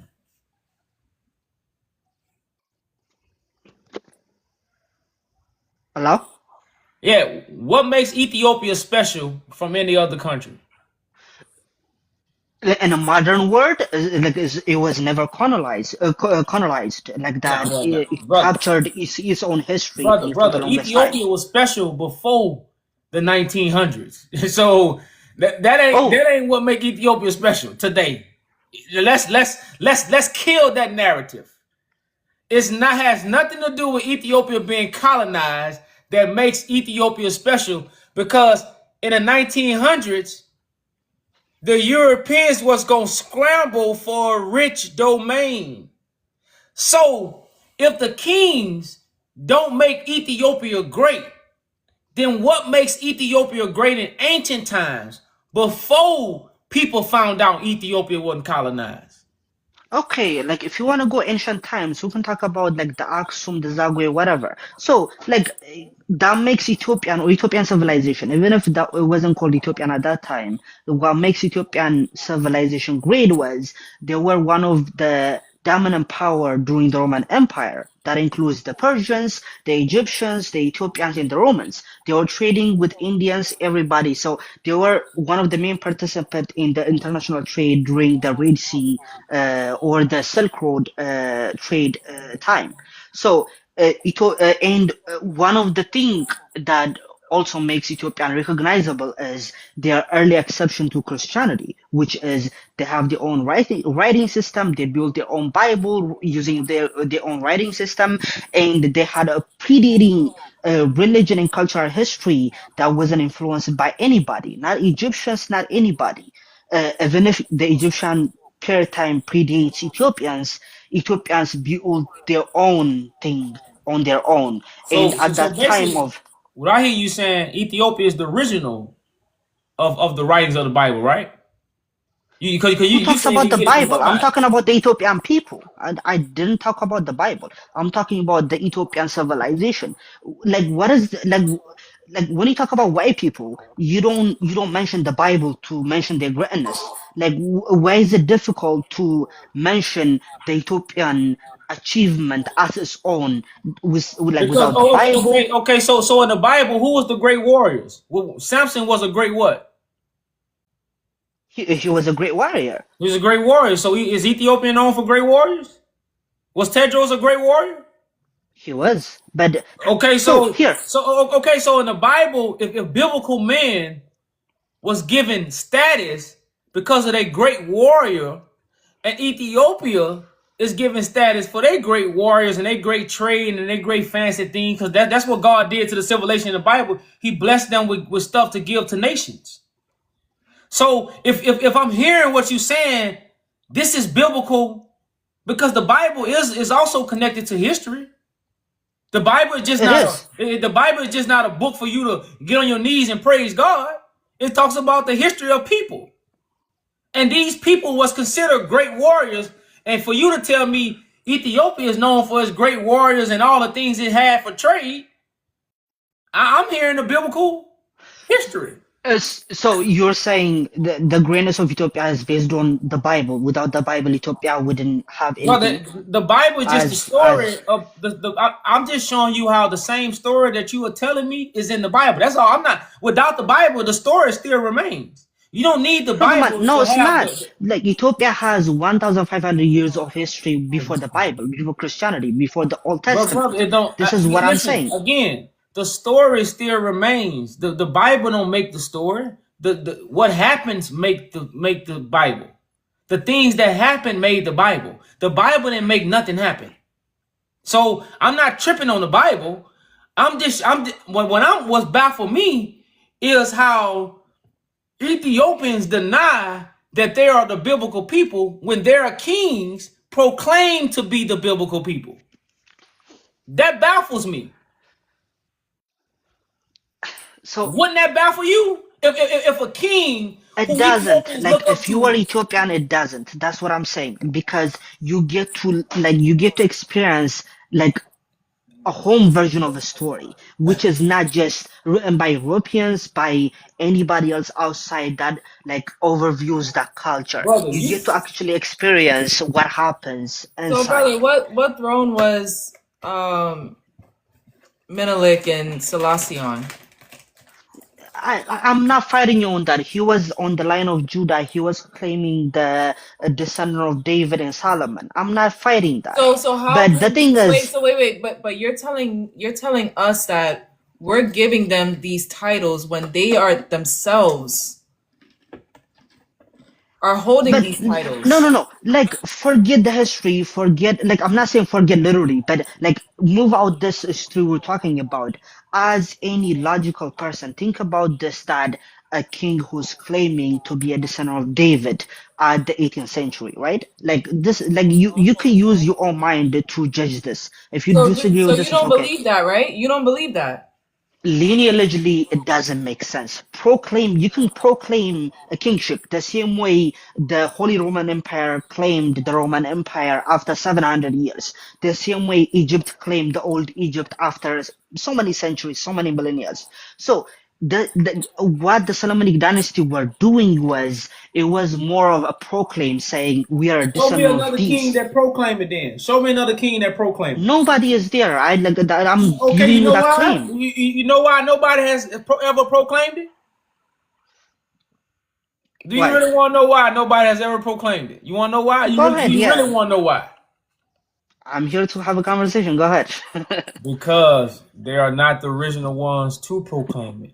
So it was the So, original ones that proclaimed it. Menelik didn't go to a white man's school. Tedros didn't go to a white man's school. okay. They weren't taught about they didn't read the white man Brother, books.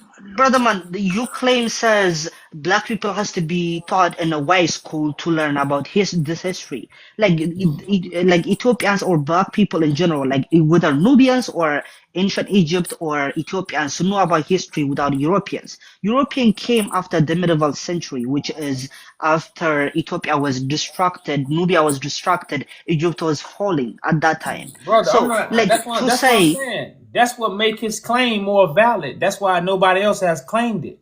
no, no, no, no. Like, it doesn't make sense. Like, we can agree on both things. We can agree Africans didn't learn this from Europeans, but at the same time, we can say these people who claim I'm a descendant of David is not actually correct. Like, Okay, so I want to ask you this then. So who are the descendants of David? as far as I know, not Ethiopians, or even if You Ethiopians can't might know. be the actual. Well, brother, you can't say that if you don't know who they is. I'm not a Jewish person. Like, I cannot Okay, say, I cannot okay, talk But about you're the a lineage. Christian, though, right? so I'm so Ethiopian though. okay, so is there a history of Ethiopian Jews? Is there a history of Of Ethiopian course, Jews? yeah, we have a deep connection to Ethiopian Jews. They are called Beta Okay. Israelis. So are the Ethiopian Jews the biblical Jews? They're the same people. Or they different? Yes, yes, they are the same people. The Beta Israelis are the same people. Like, not the whole Ethiopia, the Beta Israelis, which is the Ethiopian Jews are the descendant of the original Jewish that came to Okay, Ethiopia so you after saying the Second Temple destruction. okay? So you saying the Beta Israel, which is in it, the Jews in Ethiopia, they are the original Jews of the Bible, right? Yes, they are. They So came brother, from. so you should, so brother, do you Go know what ahead. you just said? So in the Bible, the Jews are scattered all over the world, right? Yes. Oh, yeah, yeah. All right. So in the last days, where would the Jews be? They will be scattered. Christ comes to gather the scattered. That's what Christ comes to gather. That's why it's written, whoever don't gather with me scatters. So since all these religions don't have Christ, you know what they are doing? They are scattering the people. Because Christ gonna gather us. It's not gonna be religion. You know, it's not gonna be a church. Christ gonna do the gathering. That's what the whole Bible prophecy is about. So, but if you just so this is why we talk about East African slave trade, and we talk about how Ethiopians, a lot of the original Ethiopians, have been taken from the land. This is facts and have been brought to different parts of the world. What This are is the facts. facts that you're claiming? Like what are the Ethiopian people are taking from the ideology that you're claiming that the Ethiopians are Jewish or Ethiopians are Jewish land? But brother, you just said Ethiopians are the original Jews of the Bible. I said there are Ethiopians there are Jewish in Ethiopia, the same way there are Jews in Spain, the same way there are Jewish in America. There are No, Jewish no, people no, in no. The America. only the only Jews in America is the white folks. The European Jewish. Like Those are we not the could. real Jews. That's why they call it. That's why they Jewish. They not. They Jewish because they are acting like the Jews. The They're thing not is the real. If more they was the than real any. Jews, they'll be established way before 1948. The crazy thing is, more than anybody else in history, like in a country recorded history, Ethiopia has more claim to where their Jewish people came from. Ethiopia has actually well documented history where those Jewish people came from.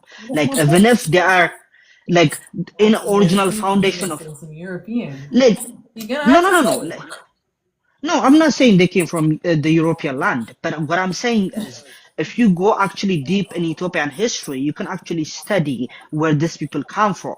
Most people that you claim Ethiopians or you just categorize as one race, they were not one race at that time. Like the time these migration or these Jewish people or any race that came to Ethiopia at that time, the Jewish people that came to Ethiopia, it can be traced around 1,500 years or 2,000 years uh, before Jesus Christ, which is they came from South Yemen called the Habashite or the Sabian land, and they settled in the northern Ethiopia. So they have a claim to Ethiopia as much as anybody else because they have the longest history in Ethiopia. You can claim they are Ethiopians, they are Ethiopian Jewish, but you cannot say they are all Ethiopians. They are actually the most insignificant in number wise. I'm talking about number wise or in a culture effect wise. They are the most insignificant group of people. Ethiopia has more than 81 ethnicities and languages right now. Right now, I'm talking about right now. So if you go back then, like the time this migration happening, these Jewish people came to Ethiopia from like whether you can call it like the Red Sea or the South Arab places. Until now, they keep their history, their practice of religion, which most of them they migrated to Israel in the 20th century. But still, we have a significant history of Jewish people. That doesn't mean Ethiopia is a Jewish land. But the Actually, only if you reason actually that, but brother, the reason why Europeans and Ethiopians have been coming together and working with each other is because you got to realize, like, Ethiopia, I don't even know how to explain it, but the Europeans wanted to come into Ethiopia to get the understanding of their way of living, which is the Christianity, the true Christianity that they used to follow. You know, and the Ethiopians today, they don't follow that same tradition. They believe, okay, I hold on, brother. understand what you're saying. They believe that the government that they're under today is what should be going on. They don't believe in the Black King. You know, they don't believe in being descendants of David. You know, they will push that onto the Israel that they were given to, that they were fed by the Europeans. So the information that you're still under is from the Roman Empire, the Roman Catholic Church. That's what I'm saying. It's not actually like like the perspective you guys come from is you guys see like an article or blog post about Ethiopia and you guys take that. It's not like if you actually read a book about Menelik or Johannes or about any king, you guys claim he is a descendant of David or he's doing this, he did that. You can actually see the inside politics, what makes them claim I'm this, I'm that, I'm doing this, or this people, or like whatever is going on. It is actually like a melting point of African culture in Ethiopia. But with the then you dominance tell of us, Christianity. why don't you tell us why he's proclaiming that? Where is he getting that from then? Here, okay, so like at least the culture. This is not like I cannot prove you this. Like if you ask me, give me evidence, I cannot give you this. But this is like the oral story of Ethiopia, how they claim they are a descendant of Solomon or I David. know, but brother man, if you Tell can't us show how. us Yeah, tell us how. who, and then if you can't show us who are the descendants of David, you can't say Menelik not. The only way you can clarify Menelik is not a descendant of David if you say, well, no, Menelik is not the descendant of David because such and such is the descendant of David. You see what I'm saying? Then now your claim can be valid. No. The thing is, like, I'm not a Jewish person. I'm not a Hebrew, like, or that culture. I'm Ethiopian and It I'm a don't matter, Christian. brother. No, it Ethiopian is a does matter. modern name. Ethiopian is a colonized name. So you really not Ethiopian if you wasn't if you wasn't colonized. Who's You'll be telling you saying who this? you Like, really are. who's saying the name of Ethiopia is colonized name? Like, where is this coming from? In the first place? Menelik didn't call himself an Ethiopian. He was an Abyssinian.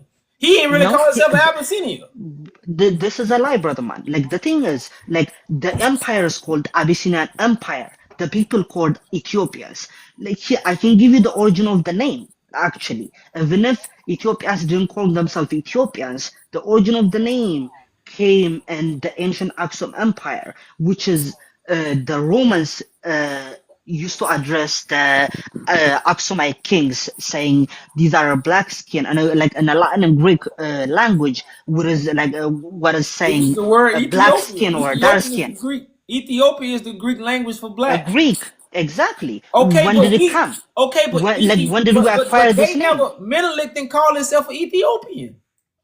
The No. Europeans, the Romans called him an Ethiopian. Like This is if facts. we circle about this, like we'll never get Yeah, to you're right. an agreement. Let's get back to what I asked you. Who are the descendants of David?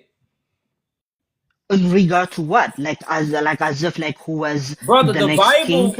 the Bible is about the descendants of David. If you go to the New Testament, the house of David was carried to captivity. So the Bible is about Yes. the house of David.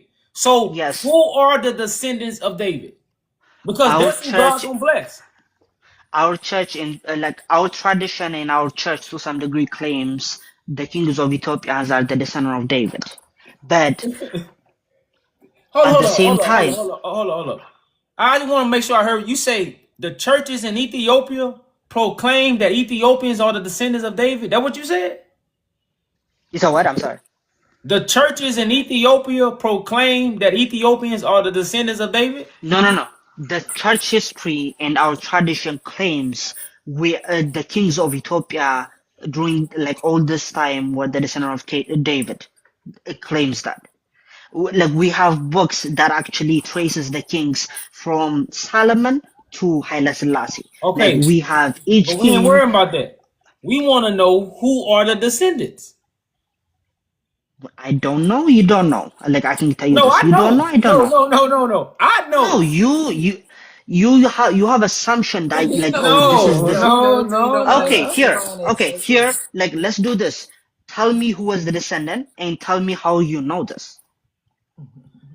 Tell you how I know? Yeah, how you know? Like Because the only country that has their name on the Bible is who? there's another only country. This is a Show lie. me another country that got their name on the Bible. Persia. Easy. So- Persia. Okay, Actually, it's not even Persia. The king of Persia is in a Bible. Hold up. Can I look up the Persian Bible? Oh, you talking about like a Persian written Bible? No, the only country I know got their name on title of the the Bible book, yeah. is the Ethiopian Bible. I can't go get the Egypt Bible. I can't go get the United States Bible. I can't go You get see, the Bible. that's the problem. There's a Coptic Bible, there's a Latin Bible, there is a Greek Bible, there is Ethiopian Bible. You only No. research that. Of Brother, course, brother. like you can go search. Like the origin of Ethiopian Bible comes from the Coptic Bible. brother, a country like it's no other country that has its name on the Bible. Where does the Coptic Bible come from? brother, the Coptic is not a Coptic country. It's no place you can go and say Oh my Coptic. God. Coptic is a more religion, you know. But No, what I'm Coptic saying, is people. It's not religion. Coptic is the listen. Coptic people. Hold That's on, the ancient Egypt. Who is let me give you the list first before you try to critique. This, like I said, and this still stands. There's no other country that has his name on the Bible. There's no other country that has a list of kings that connected themselves to Solomon.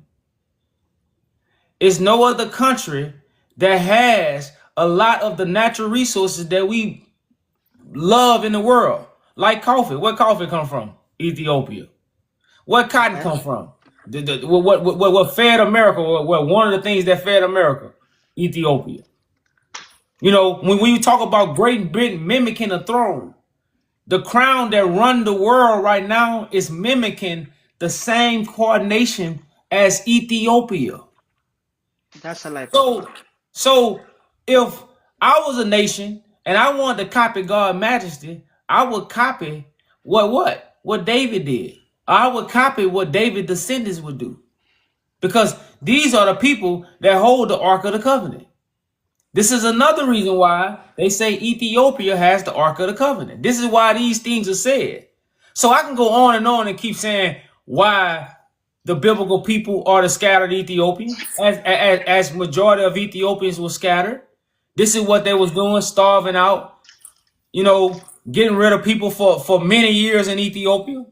This is why Ethiopia has a long history. I agree with that, actually. I know you know, but that's why Ethiopia has the long history with the United States. This is what this article also talks about. But I guess they was Here, wrong okay. about that too. Let me mention a couple of things. One, when I keep saying this, like as if like I'm not hitting the history of Ethiopia or the culture of Ethiopia. I'm just trying to correct to find a common ground with what you're saying and what I'm saying. Like whenever you talk about this, it feels like you're ignoring the whole Ethiopian history and he's trying to build a new history. The same way the Europeans doing in Africa, saying like you're finding a continuity from the Bible all the way to now by saying like by ignoring the whole politics, civilization, cultural progress of the Ethiopian people. It's not even Ethiopia, the Ethiopian people or the East African people. That is my point. Like, let's correct what you're saying, and let me correct if I'm missing anything.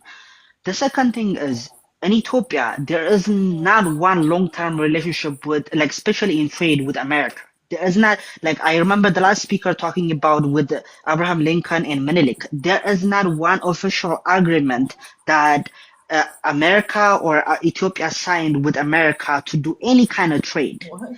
There might be, yes, there is a fact. Sorry, but Ethiopia was the first to do trading with America. With First Europeans, yes. With African America, country. no. No. This documented, brother, the first African Probably country. during Haile Selassie. Probably during Haile Selassie. No, Haile before Selassie was, as you brother. said, Haile Selassie was a foreign But person who was listen, doing but like Johannes, African diplomacy in the 20th century. but brother man, this is why you gotta understand. You don't have to believe what we say. Just hear what we say and look it up for yourself. This is why you don't know about Ethiopians in ancient time being brought to America, being brought to different parts of the world. This is why you don't know these things, because you don't know about what truly and what ties other nations had to Ethiopia. Now, in a way, you do know, but you just not connecting the dots because you're not hearing the information that you wasn't told. We here to tell you things you wasn't told. We here to give you something you can't get from a book. But if you adhere to it, you don't even have to believe it. But at least when you come up here and talk to your brothers, it should be for a conversation to be like, man, my brother was talking all that. I'm gonna go see if he lying or not. That's basically what we saying. Go see if we are lying. Because we gonna bring the documents out. And we gonna have Ethiopians, historians to fact check these things, which we already have done. You see what I'm saying? So that's really all we saying. We know you don't know this. We know this ain't something that's in your vocabulary or something that you have ran across. That's why we telling it the way we telling it.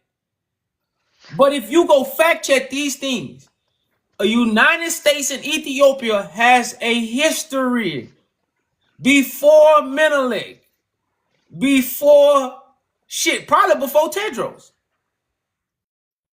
You see what I'm saying? So this is stuff that, again, we are not taught because they don't want the world to know the Ethiopian connection. Right now, in this same article, Menelik sent the ambassador over here. You know what they said? And they didn't even have to put this in the article. They say you couldn't distinguish the man that Menelik sent over here. You couldn't distinguish him from an African American. They say we looked identical. Now, why did they have to put this in this article? Oh, they wanted to lie to us. They wanted to lie and tell us we was Ethiopians, something they never wanted us to know. But this stuff go over your head. Why is in this article it's saying the man that Menelik sent over looked identical to an African American?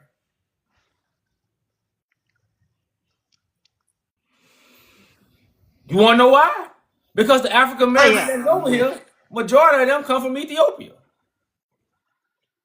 Majority of the people that came over here on the slave trade, not all, because they conquered damn near all of East Africa. So it ain't just Ethiopian slaves, but when you deal majority of the slaves, most of them came from Ethiopia when you're dealing with the South.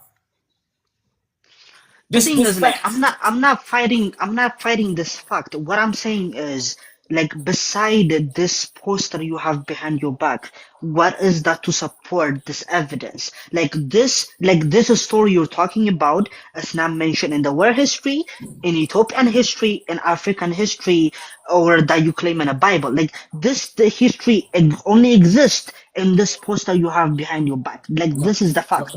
Oh, okay. So let me finish this. Menelik didn't get sick. Menelik didn't get sick. He did. That's not in Ethiopian history? It is. Okay, it's in this letter. Ethiopian history. Did World War I happen after Menelik died? Yes. So right now, it says, what the Europeans gonna do after Menelik passed? What happened? Go ahead. World War. Oh, that's what World War was. The Europeans. No. Here. Okay. It says Menelik of Abyssinia, the most democratic of all monarchs, is seriously ill. Say dispatch from the capital of his empire to Rome, and if he should die, an outbreak menacing the safety of European representatives would likely be followed by a fierce scramble among the powers for his rich domain. That's what World War I was about, brother. It's about who was going to control East Africa out of the European powers. Here we can claim that for the Second World War, which is like that is the invasion of Italy to Ethiopia in 1935. That was like 4 years before the Second World War. We can understand this, and like beside you telling me this. No, that's what I'm saying. Like we can make this claim for the Second World War. Like, to make this claim for the First World War, it is about Africa or East Africa to some degree is. Like, it's not even believable. Like, maybe there has some ties a little bit, but to say that war happened 1913 or 1910, or like one of those years. No, 1913. You got it right the first time. Okay. When did World War I begin? It might be the same year or next year. I think 2015, 2014 or something like that. So 2014, 1914. So this article says, after Menelik passes, the powers are going to scramble for his rich domain. Here, let me give you another fact. Did you know that after Menelik died, the Ethiopian people didn't know about Menelik's death for 8 years? That it was the Ethiopian country was running by like what you call right now as a Congress for 8 years. The death of Emperor Menelik wasn't told to Ethiopians for 8 years, and the World War you're talking about right now even passed before it is known by Ethiopian peoples. Forget Europeans. It was run by his wife in the Congress they had, which they called, what is it called? The name of basically like for the European version is the Congress. Like they Okay, were running it. brother, we understand that because they didn't have nobody to sit on the throne. The child, he was 10 years old. It's He not wasn't. just that. No, no, no. It's not just that. Even after that's known, that 10 years old Iyasu took the power. It's not about that. It was about he was a king who just won a war and he's trying to unite different tribes at the same time. If we tell the people he's dead right now, all these people who just accepted him as a king and who is giving tax right now, they might like start violence or whatever, and they're gonna proclaim ourselves like they're as their own territory. That was the ideology of that 8 year saying, "Oh, we're not gonna tell the people." After that, Ieyasu took over. And the reason that Ieyasu overthrown is not over that you guys talked about earlier. The reason he was overthrown was he had more connection to the Muslim empire in Yeah, Ethiopia at that time. brother. We know all that history. That's what we know all that history about. Here, all saying this is to say that the First World War has nothing to do with the days of Menelik. The First World War was just a problem with European cousins. This is a fact. It's not Okay, but even. brother, it's okay. What you saying is what the article has just said. The European cousins, which is what? Germany, Italians, Russia and British. It's not even Italian. Russia, and Britain. It's Okay, yeah. Germany. Okay, all right. So these are the powers that was gonna scramble for the rich domain. Where was Menelik domain? East Africa. Okay, then. So they was But the gonna thing scramble is, for his before domain. Menelik's death, they already Okay, founded their boundary saying we have this new treaty that any European power or any outside power after Menelik, like with that, like the last treaty they have after the Treaty of Wuchale, they claimed nobody's gonna fuck with us at this time. This is the agreement they had with the British or Italy at that time, and even Italy after that until 1935, they never invaded beyond Eritrea.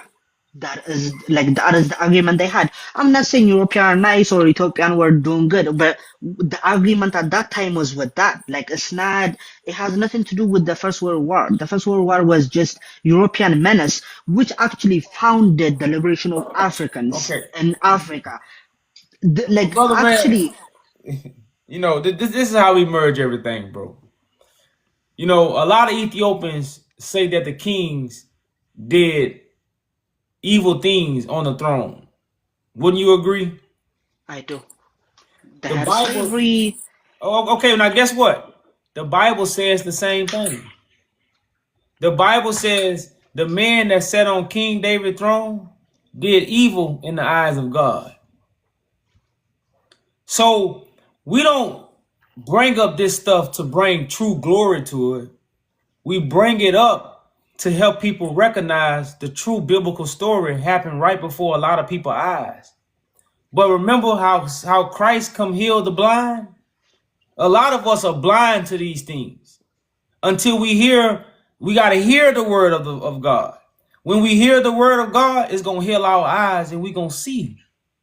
So a lot of us can't see these things until we hear the truth. So all we telling you is the people who sat on the throne did evil things. In the Bible, the people that sat on King David's throne did evil. That's why God destroyed it and God was going to raise it back up. This is the biblical story, no matter what version you get. Whether it's the King James, whether it's Jehovah's Witness, whether it's the Ethiopian, whether it's the Book of Enoch, whether it's the Orthodox, it's all saying the same thing. And this is what we can't see. So this is why we connect and we know who the house of David is.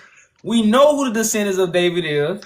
We know the throne will be reestablished in Ethiopia. We know these things. The Bible say the children of Israel, are you not like the Ethiopians unto me?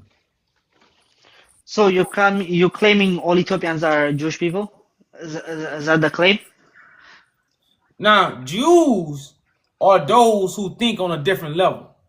But the Ethiopian people are the original children of Israel. Yes. But even Ethiopians don't agree with that each other. Do you know that, right? Brother, Even Ethiopians don't even the Ethiopians are acknowledge ox, to what strong you're listen, for saying. sure. the Even ox, historically, it's not even right brother, now. Historically, they don't agree with this brother, theory that you're making. in the Bible, Israel didn't know they was Israel. In the Bible, Israel didn't know they was Israel. That's why it's the lost sheep of Israel. Christ comes for who? The lost. Christ don't come for those who think they know. You see what I'm No, saying? So when you deal with when you deal with the Bible say the ox knows its owner. The donkey knows its master. But my people, they do not know. So the children of Israel don't know who they are. They don't know they're the children of Israel. That's the Bible. That's the Bible. That's in every Bible. I'm not fighting your ideology. Like what you have right now, I'm not fighting it, but it doesn't coincide with Ethiopian history. So if you're mentioning Ethiopian history, the same way you have like these backgrounds, talk about these kings or these rulers or these times, these things doesn't go with Ethiopian culture.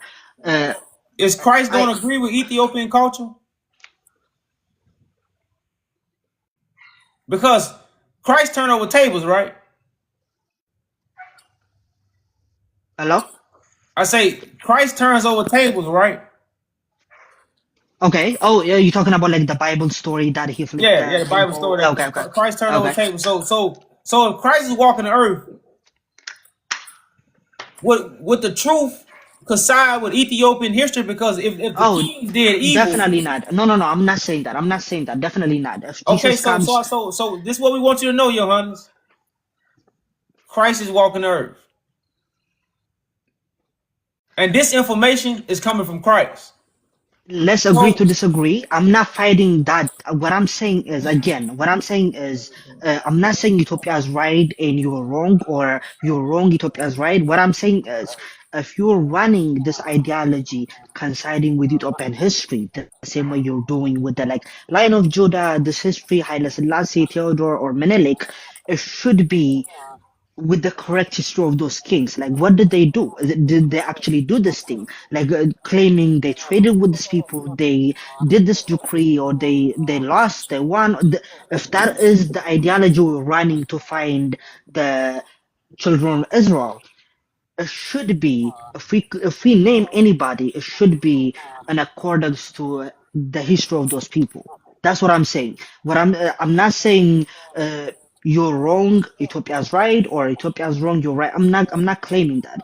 But if we are claiming any Ethiopian history in regard to any blog post or anything or a book, it should conclude a whole story from the beginning to the end that shows, oh, this king is about Lion of Judah and he did what he did. It should be a whole story. Like the problem I'm having with this ideology is not the source. It is we're picking out some truth and we're twisting it to our ideology. well, no, Like, that's not what we're doing. That's why we bring facts, brother. Like, the things when you talk about Ethiopia, man, you talk about the original Christianity. When you ask an Ethiopian, where does original Christianity come from? Most of them the gonna say original Ethiopia, Christianity? huh? You said the original Christianity? Yeah, most people gonna That say is a lie. Ethiopia. No, it's not. Like, this is a fact. Like, this is actually proven fact. Even Okay. Ethiopians So wouldn't tell so you so it so is from tell Ethiopia. me where does Christianity come from? Judea, where Jesus was teaching Christianity, and Okay. later So expanded in so Roman Empire. where's you said Yeah. where's Judah? The current day Palestine. That is a fact. Like, you cannot deny this. This is like outright denying what you're seeing. This is a fact. Well, Because, like, this is if you why we disagree, because we have obviously seen and realized that a lot of Ethiopians are studying the colonized information. because No, no, those no. Like dates. the thing is like you can talk about Jesus, like you can claim Jesus was this, Jesus was that. But the thing is, if you trace back all the way to Noah, Abraham, whatever, like we can start from Abraham saying that he was told to go to a land that he's gonna be that his descendants are gonna be the chosen people. So, like, even these stories and these claims that, like, the Bible has, or the Jewish people has, or the world has, to some degree, they are provable. Like, if you talk about Jesus, there are some provable things to some degree, like culturally or archaeologically. These are proven. I'm No, not you saying can't, you should brother. Brother, believe. you can't prove nothing from Jesus. To prove something about Jesus. I'm not trying to prove you the faith. I'm trying to prove you like the identity you're claiming Yeah, about Yeah, Jesus. prove you prove This the is can't prove he Ethiopian. exists. prove the historical facts. That's what I'm saying. There are evidences, even if they are not 100% proof. There are evidences you can No, ain't actually no follow. evidence. Ain't no Like evidence, here, bro. one thing I can tell you is there's not a shred of evidence that will point the people of Ethiopia are the children of Israel that you're claiming. Okay, I I was gonna wish ask that you was this true. then. Why did the British keep a piece of hair from a man that was labeled King of Kings and Lord of Lords? Why did they keep his hair? That's returned 10 years ago. Like I'm saying, this but claim is not Why even doesn't why make hold touch on, sense. hold on, it? hold They on, hold on, hold actually on, hold on. But listen, why take his hair? Listen, if I'm a king and I'm unalive, you're not gonna take my hair and put it in a museum if I'm not special. I'm gonna have to be very special for you to take my hair and put it in a museum. Here, let me ask you a question. Why did Napoleon took the pharaoh's nose and put it in French? Is that because of he wanted to believe in the pharaoh god or whatever? Like this is not a valid argument point. Okay, Like okay, so brother, a lot of the Jewish came to Ethiopia to take Ethiopian Jews. You're saying that Christianity started in their Israel, in the 1948 Israel. So why would the Jewish come all the way to Ethiopia to take Ethiopian Jews to their Israel? the 1948 Israel is a foundation of European world. It's not the Bible Israel, or it's not the Bible of Judea. That's a fact. So So the 1948 Israel is not connected to the biblical Israel. it has nothing to do with Israel or the Bible or the You Jesus said or Palestine. anybody. Yeah, it is Palestine. like that is a land of Palestine, When you say Palestine, you say Palestine is the chosen land, right? as the land that is known as Palestine. Yeah, but the first paintings of Jesus come from Ethiopia. That is a lie again. No, the first painting of Okay, so, Jesus yeah, so came that's from so why Rome, like so where does the but first paintings of Jesus come from? Rome. This is proven. The Nah, first. brother, That's the why first the first the black words recognized white person Jesus is existing because they are the no, we're one not who's talking about driving white that. Jesus. We're not talking about the white Jesus. We talking about the Renaissance black paintings of Christ, the ones Russia pulled out the vault, the ones they didn't show the world. The first One thing I recommend painting, is go to Ethiopia and watch the painting of Jesus or the picture of Jesus. He's white, I can tell you that. brother, Because the they took the original stuff from Ethiopia. He said he's white. I can tell Hey, you that. it's the siege of Magdala. Why you think the siege of Magdala was them taking all this stuff? Then they came back and took more stuff. So the original paintings, the first original black paintings of Christ come from Ethiopia, brother. Look it up. first of all, painting in that kind of art didn't exist in Ethiopia until the 10th century. That is a fact. And there was well-known paintings and art of Jesus and other world, especially in the Coptic world, more than anywhere else. This is a fact. Like we don't have to argue about these things. You can simply see, and it's not even you can Google. You can actually go to like the sources. You can verify them. Like we can agree, Ethiopia has the deepest history, one of the deepest history in regard to Christianity. But what I'm saying is, It's not the oldest, it's not the only, it's not the first. And as you claim, I don't think it's the Lion of Judah. Maybe or But maybe not, brother, but most probably it's not. the prophet of Isaiah say the ox knows its owner, and the donkey know its master. But my people Israel, they do not know.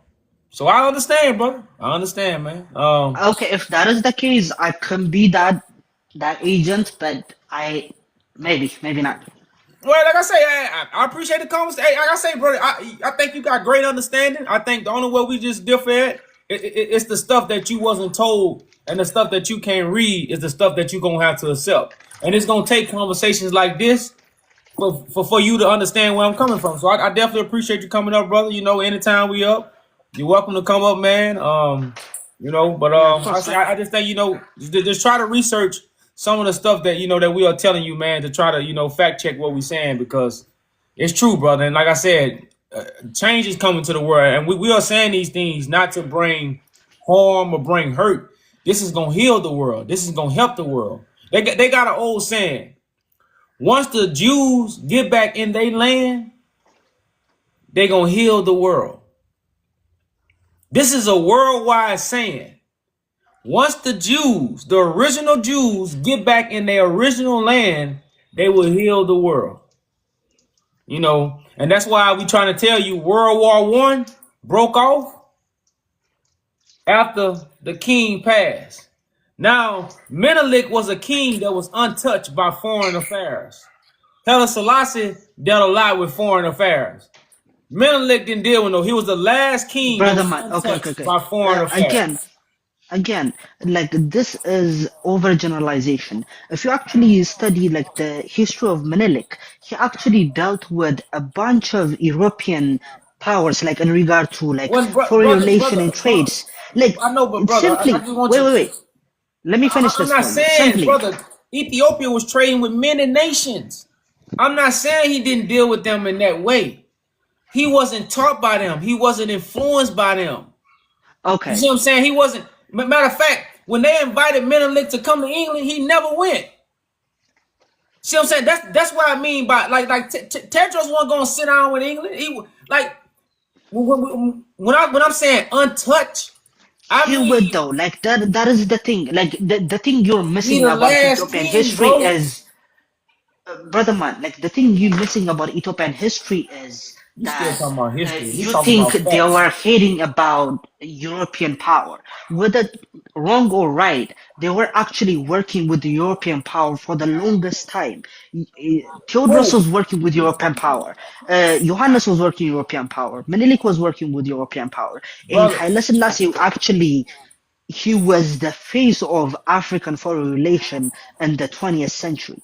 So to say he's not influenced by them or he was not taught by them, to some degree, yes. But the thing is, you can go all the way back to like the 15th or 14th century. European relation was there in Africa with the Solomonic Brother, dynasty. If you research Theodros, like the reign of Theodros, he was like the reason he got into the war with British that got him killed at the end was he wanted to build like a military power with the British, that he wanted to build a modernized weapon, and they keep sending him people who couldn't build the weapons he's looking for. no, And brother, he brother, start brother. That's brother, okay, again, brother. if you're not like even giving them a chance, well, like from like with what I'm saying, I understand, but this No, is brother. actually I'm saying Ethiopian because we're history. not because you changed the conversation into talking about history. We wasn't really talking about history. We was talking about the fact of Menelik being one of the last untouched kings that to be influenced truly by European powers. Although every king dealt with European powers, even from Tedros. So, but I'm talking about I'm not truly disagreeing being. with that. Tedros wasn't I'm not influenced by the disagreeing with that. European powers. Not I'm not now. disagreeing with that. Now But what I'm saying is that has nothing to that's what do I'm saying. with So, the line of only reason I cut Judah you or off the because you things you're switched the talking about. conversation. You see what I'm saying? You Like said what? you go into the conversation into history. I know all about the Ethiopian history, brother. Like I have done my research. I have did my studies. And actually, Tedros locked up the missionaries because they was writing about him. They was writing things that he didn't want published to the world. So he locked them up and he put them to work. That's how he put them to work to build, you're right, a modernized weapon so he can protect his people. So Yes. you are correct about that. I know those things. That's not what the conversation was about. The conversation was about, and the European powers knew Menelik was the last. Now Haile Selassie sat on the throne. I'm not negating that. Haile Selassie was of the royal court. But Haile Selassie wasn't chosen for that seat. Haile Selassie got in the seat because no one was. It was like we got to put somebody there. Do you know Haile Selassie's dad and Menelik are cousins, and that's why he was able to claim the land of Judah? Brother, listen. I know he was. I know they was cousins. He was the one that went to England on behalf of Menelik. Ross, you know, he passed right before Menelik. So yes, I know about Ross. Really. Well, I ain't gonna get into that, but I know about Ross. No. What I'm saying is, again, like, I'm not fighting you with this kind of things. Again, we're having like, a conversation. I agree. I'm not talking about fighting. We're having a conversation. But yeah, and like I agree with your ideology, like, to some degree. Like, I fuck with, like, the United Africans, or the African or the Black people. What I'm saying is, if we're claiming one history, it might be the Bible or might be just history of, like, a specific people anywhere in Africa. It's just, if we talk about them, let's not dismiss their full history. Like, this feels like a comic character you're taking out of Ethiopia, as if like you're picking out a king and you want to twist your own ideology on it. Hold on, brother. I'm not picking out. This is one aspect of of the many things that we talk about. First of all, I'm not just picking on Menelik. This is actually something to show Black people that they haven't been slaves for 400 years. Yes, so that's what I'm saying. I agree with this. Technical. This is inspiration for Black people who have been lied to and have been put down about their history. That's what this up here for, really. But that's why I'm going into the facts. I'm going into the history. I'm going into the things that happened before this. Before you came up, that's the first thing I started to do, to talk about things that happened before this in 1903. To help people understand the history, brother. So I'm not up here just pinpointing one king and trying to paint a whole picture. No, I got tons of stuff I can put up here and tons of people that I can put up here to validate the things that I'm saying. You see what I'm saying? So I'm not just perfectly putting out one king, but this is actually a newspaper article that was published in America that Black people don't know about. Ethiopians don't know about. You see what I'm saying? And this, you can't deny, this is in Ethiopian history. You saying this ain't in this is in Ethiopian history. It's in Ethiopian history that Haile Selassie was the king of kings, the conquering lion of Judah. So it's in Ethiopian history that Menelik was the conquering lion of Judah. It's in the history that Tedros was the conquering lion of Judah. It's in the history. It's in the history that he got sick. You know, it's in the history that the Italians was trying to invade Ethiopia at his time. That's in the history. It's in the article. You see what I'm saying? So this article lines up exactly with Ethiopian history. You see what I'm saying? So, brother, man. So what this is up here for is for inspiration. You know, this is not for, you know, now I'm using this again because it goes along with what we talk about, what we've been talking about for years. You know, so I understand. I hope bring it up. Yeah, I understand. I hope you get to do more research whenever you talk about Ethiopian history, so it doesn't mislead people to think of like other misguided history about the people. But like, I appreciate the idea. I appreciate the conversation. I hope to join another time, brother, man. All right, brother. Appreciate you coming up, man. Peace. Have a good night.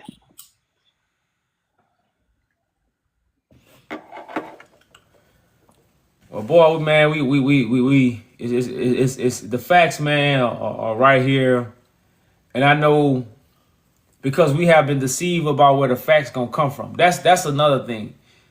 then that's the whole biblical story. Christ was the one with the truth. The scribes and Pharisees would have pedestals and followers and leaders and organizations. And when somebody from the slums or somebody who wasn't of status came and told them the truth, they like, it's no way this man could be telling me the truth. It's sound truth. I feel it's truth, but there's no way it could be coming from him. Because we all have been deceived where God will be coming from. It says God used the foolish things of the earth to confound the wise. See, we follow the Bible, but we forget that. You know, we go to status. We don't come to the truth. We'll follow status before we follow the truth. This is a fact.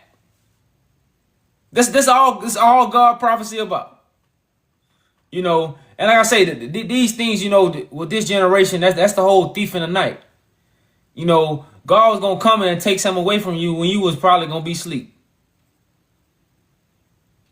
You know, and like I say, y'all, it just, you know, and that's why, man, I appreciate the Ethiopians that really do come up and have a mature conversation. And like I say, to me, I think he played devil's advocate every time he come up, because he don't point too much. He like, you can't, cause you ain't gonna, if you Ethiopian, you ain't gonna really half agree with me. You know, you might say that to not confess in an open, but you either gonna hate or love it. It's one you gonna be, and if you half agree, to me, you're playing devil's advocate. That's just how I feel. I don't know if I'm 100% right, but to me, I think he's playing devil's advocate. But I appreciate, you know, Ethiopians who have that open mind and have that true outlook into history to have a mature conversation about this, because, you know, man, this baffle people. This get people very angry. Just as Jesus, you know, just as a lot of, you know, touches topics that really rattle people, which, you know, you shouldn't have a conversation with emotions when you're trying to find the truth. Because the truth don't deal with emotions. The truth don't deal with feelings. The truth don't care what you think. The truth don't care what you know. That's why the truth don't have no friends. The lie got plenty of friends. The truth ain't got none. Either you his brother or you his sister. If you ain't his brother, if you ain't the truth of you got to be kin. It's like, man, that's blood. That's how I got to be with the truth, man. That's how the truth rocking. So a lot of people, you know, come into a conversation and the truth. But yeah, like I say, man, if you haven't, you know, I guess we'll post a link. We need to put this on. This need to be on the website. We got to get this on the website. I ain't thinking that. I guess we'll have a link on the website. So next time we show it, we'll have a link on the website, y'all. So y'all, you know, maybe you'll go check out the website if you want to read this. But man, this is a beautiful read, y'all. It says a lot, man. You know, I say, man, it's just a lot of inspiration, y'all, for the deception, the things we have been deceived about, the lies, the religion, the temples. We just you know, been a lot of dead works. There's a lot of been doing it for nothing. You know, you did it for nothing. You know, and that's what we come to bring you, that rest. You know, you can rest assured that this is the truth, y'all. It's valid information. You know, it's the healing of the nations. And most important, it's the only information that's connected to biblical prophecy. That's the main reason why we're bringing up the Solid Minor Dynasty, the throne of David, the people who sat on it. You know. Yeah, can't leave that part out. That's that part, y'all. That need to be. I think, you know, and that's why I always try to, you notice no matter what I bring out, you might hear me throw a Bible verse in there. You know, just so we're not losing people. You know, people get caught up in we got our, you know, head up our ass and we think, you know, our shit don't stink. When this is Bible prophecy. So we for sure. You know, we know the path we going. We know what we walking. We know what we stepping. You know, and that's why we always throw that Bible prophecy in there. Because like I say, when you with God, there's no losing. You know, so we not doing this to be over nobody or to simply put ourselves on a pedestal. You know, this is for you, this is for us, this is by us, and this is just bread from heaven. You know, but don't ever lose that all this is done for biblical prophecy. You know, don't ever lose that fact. Every title we bring, every move we make, every step we take, every word we say, is to fulfill the biblical prophecy, you know, and that's gonna benefit us all, y'all. So, but get this article, y'all. I can't say it enough. Get this article. You know, it's gonna be on the website, you know, but get this article. Newspaper, matter of fact. But on that though, y'all, we out, man. Peace and blessings. As always, we hope the fall that circumcised, y'all hearts and ears for the message. Peace, y'all.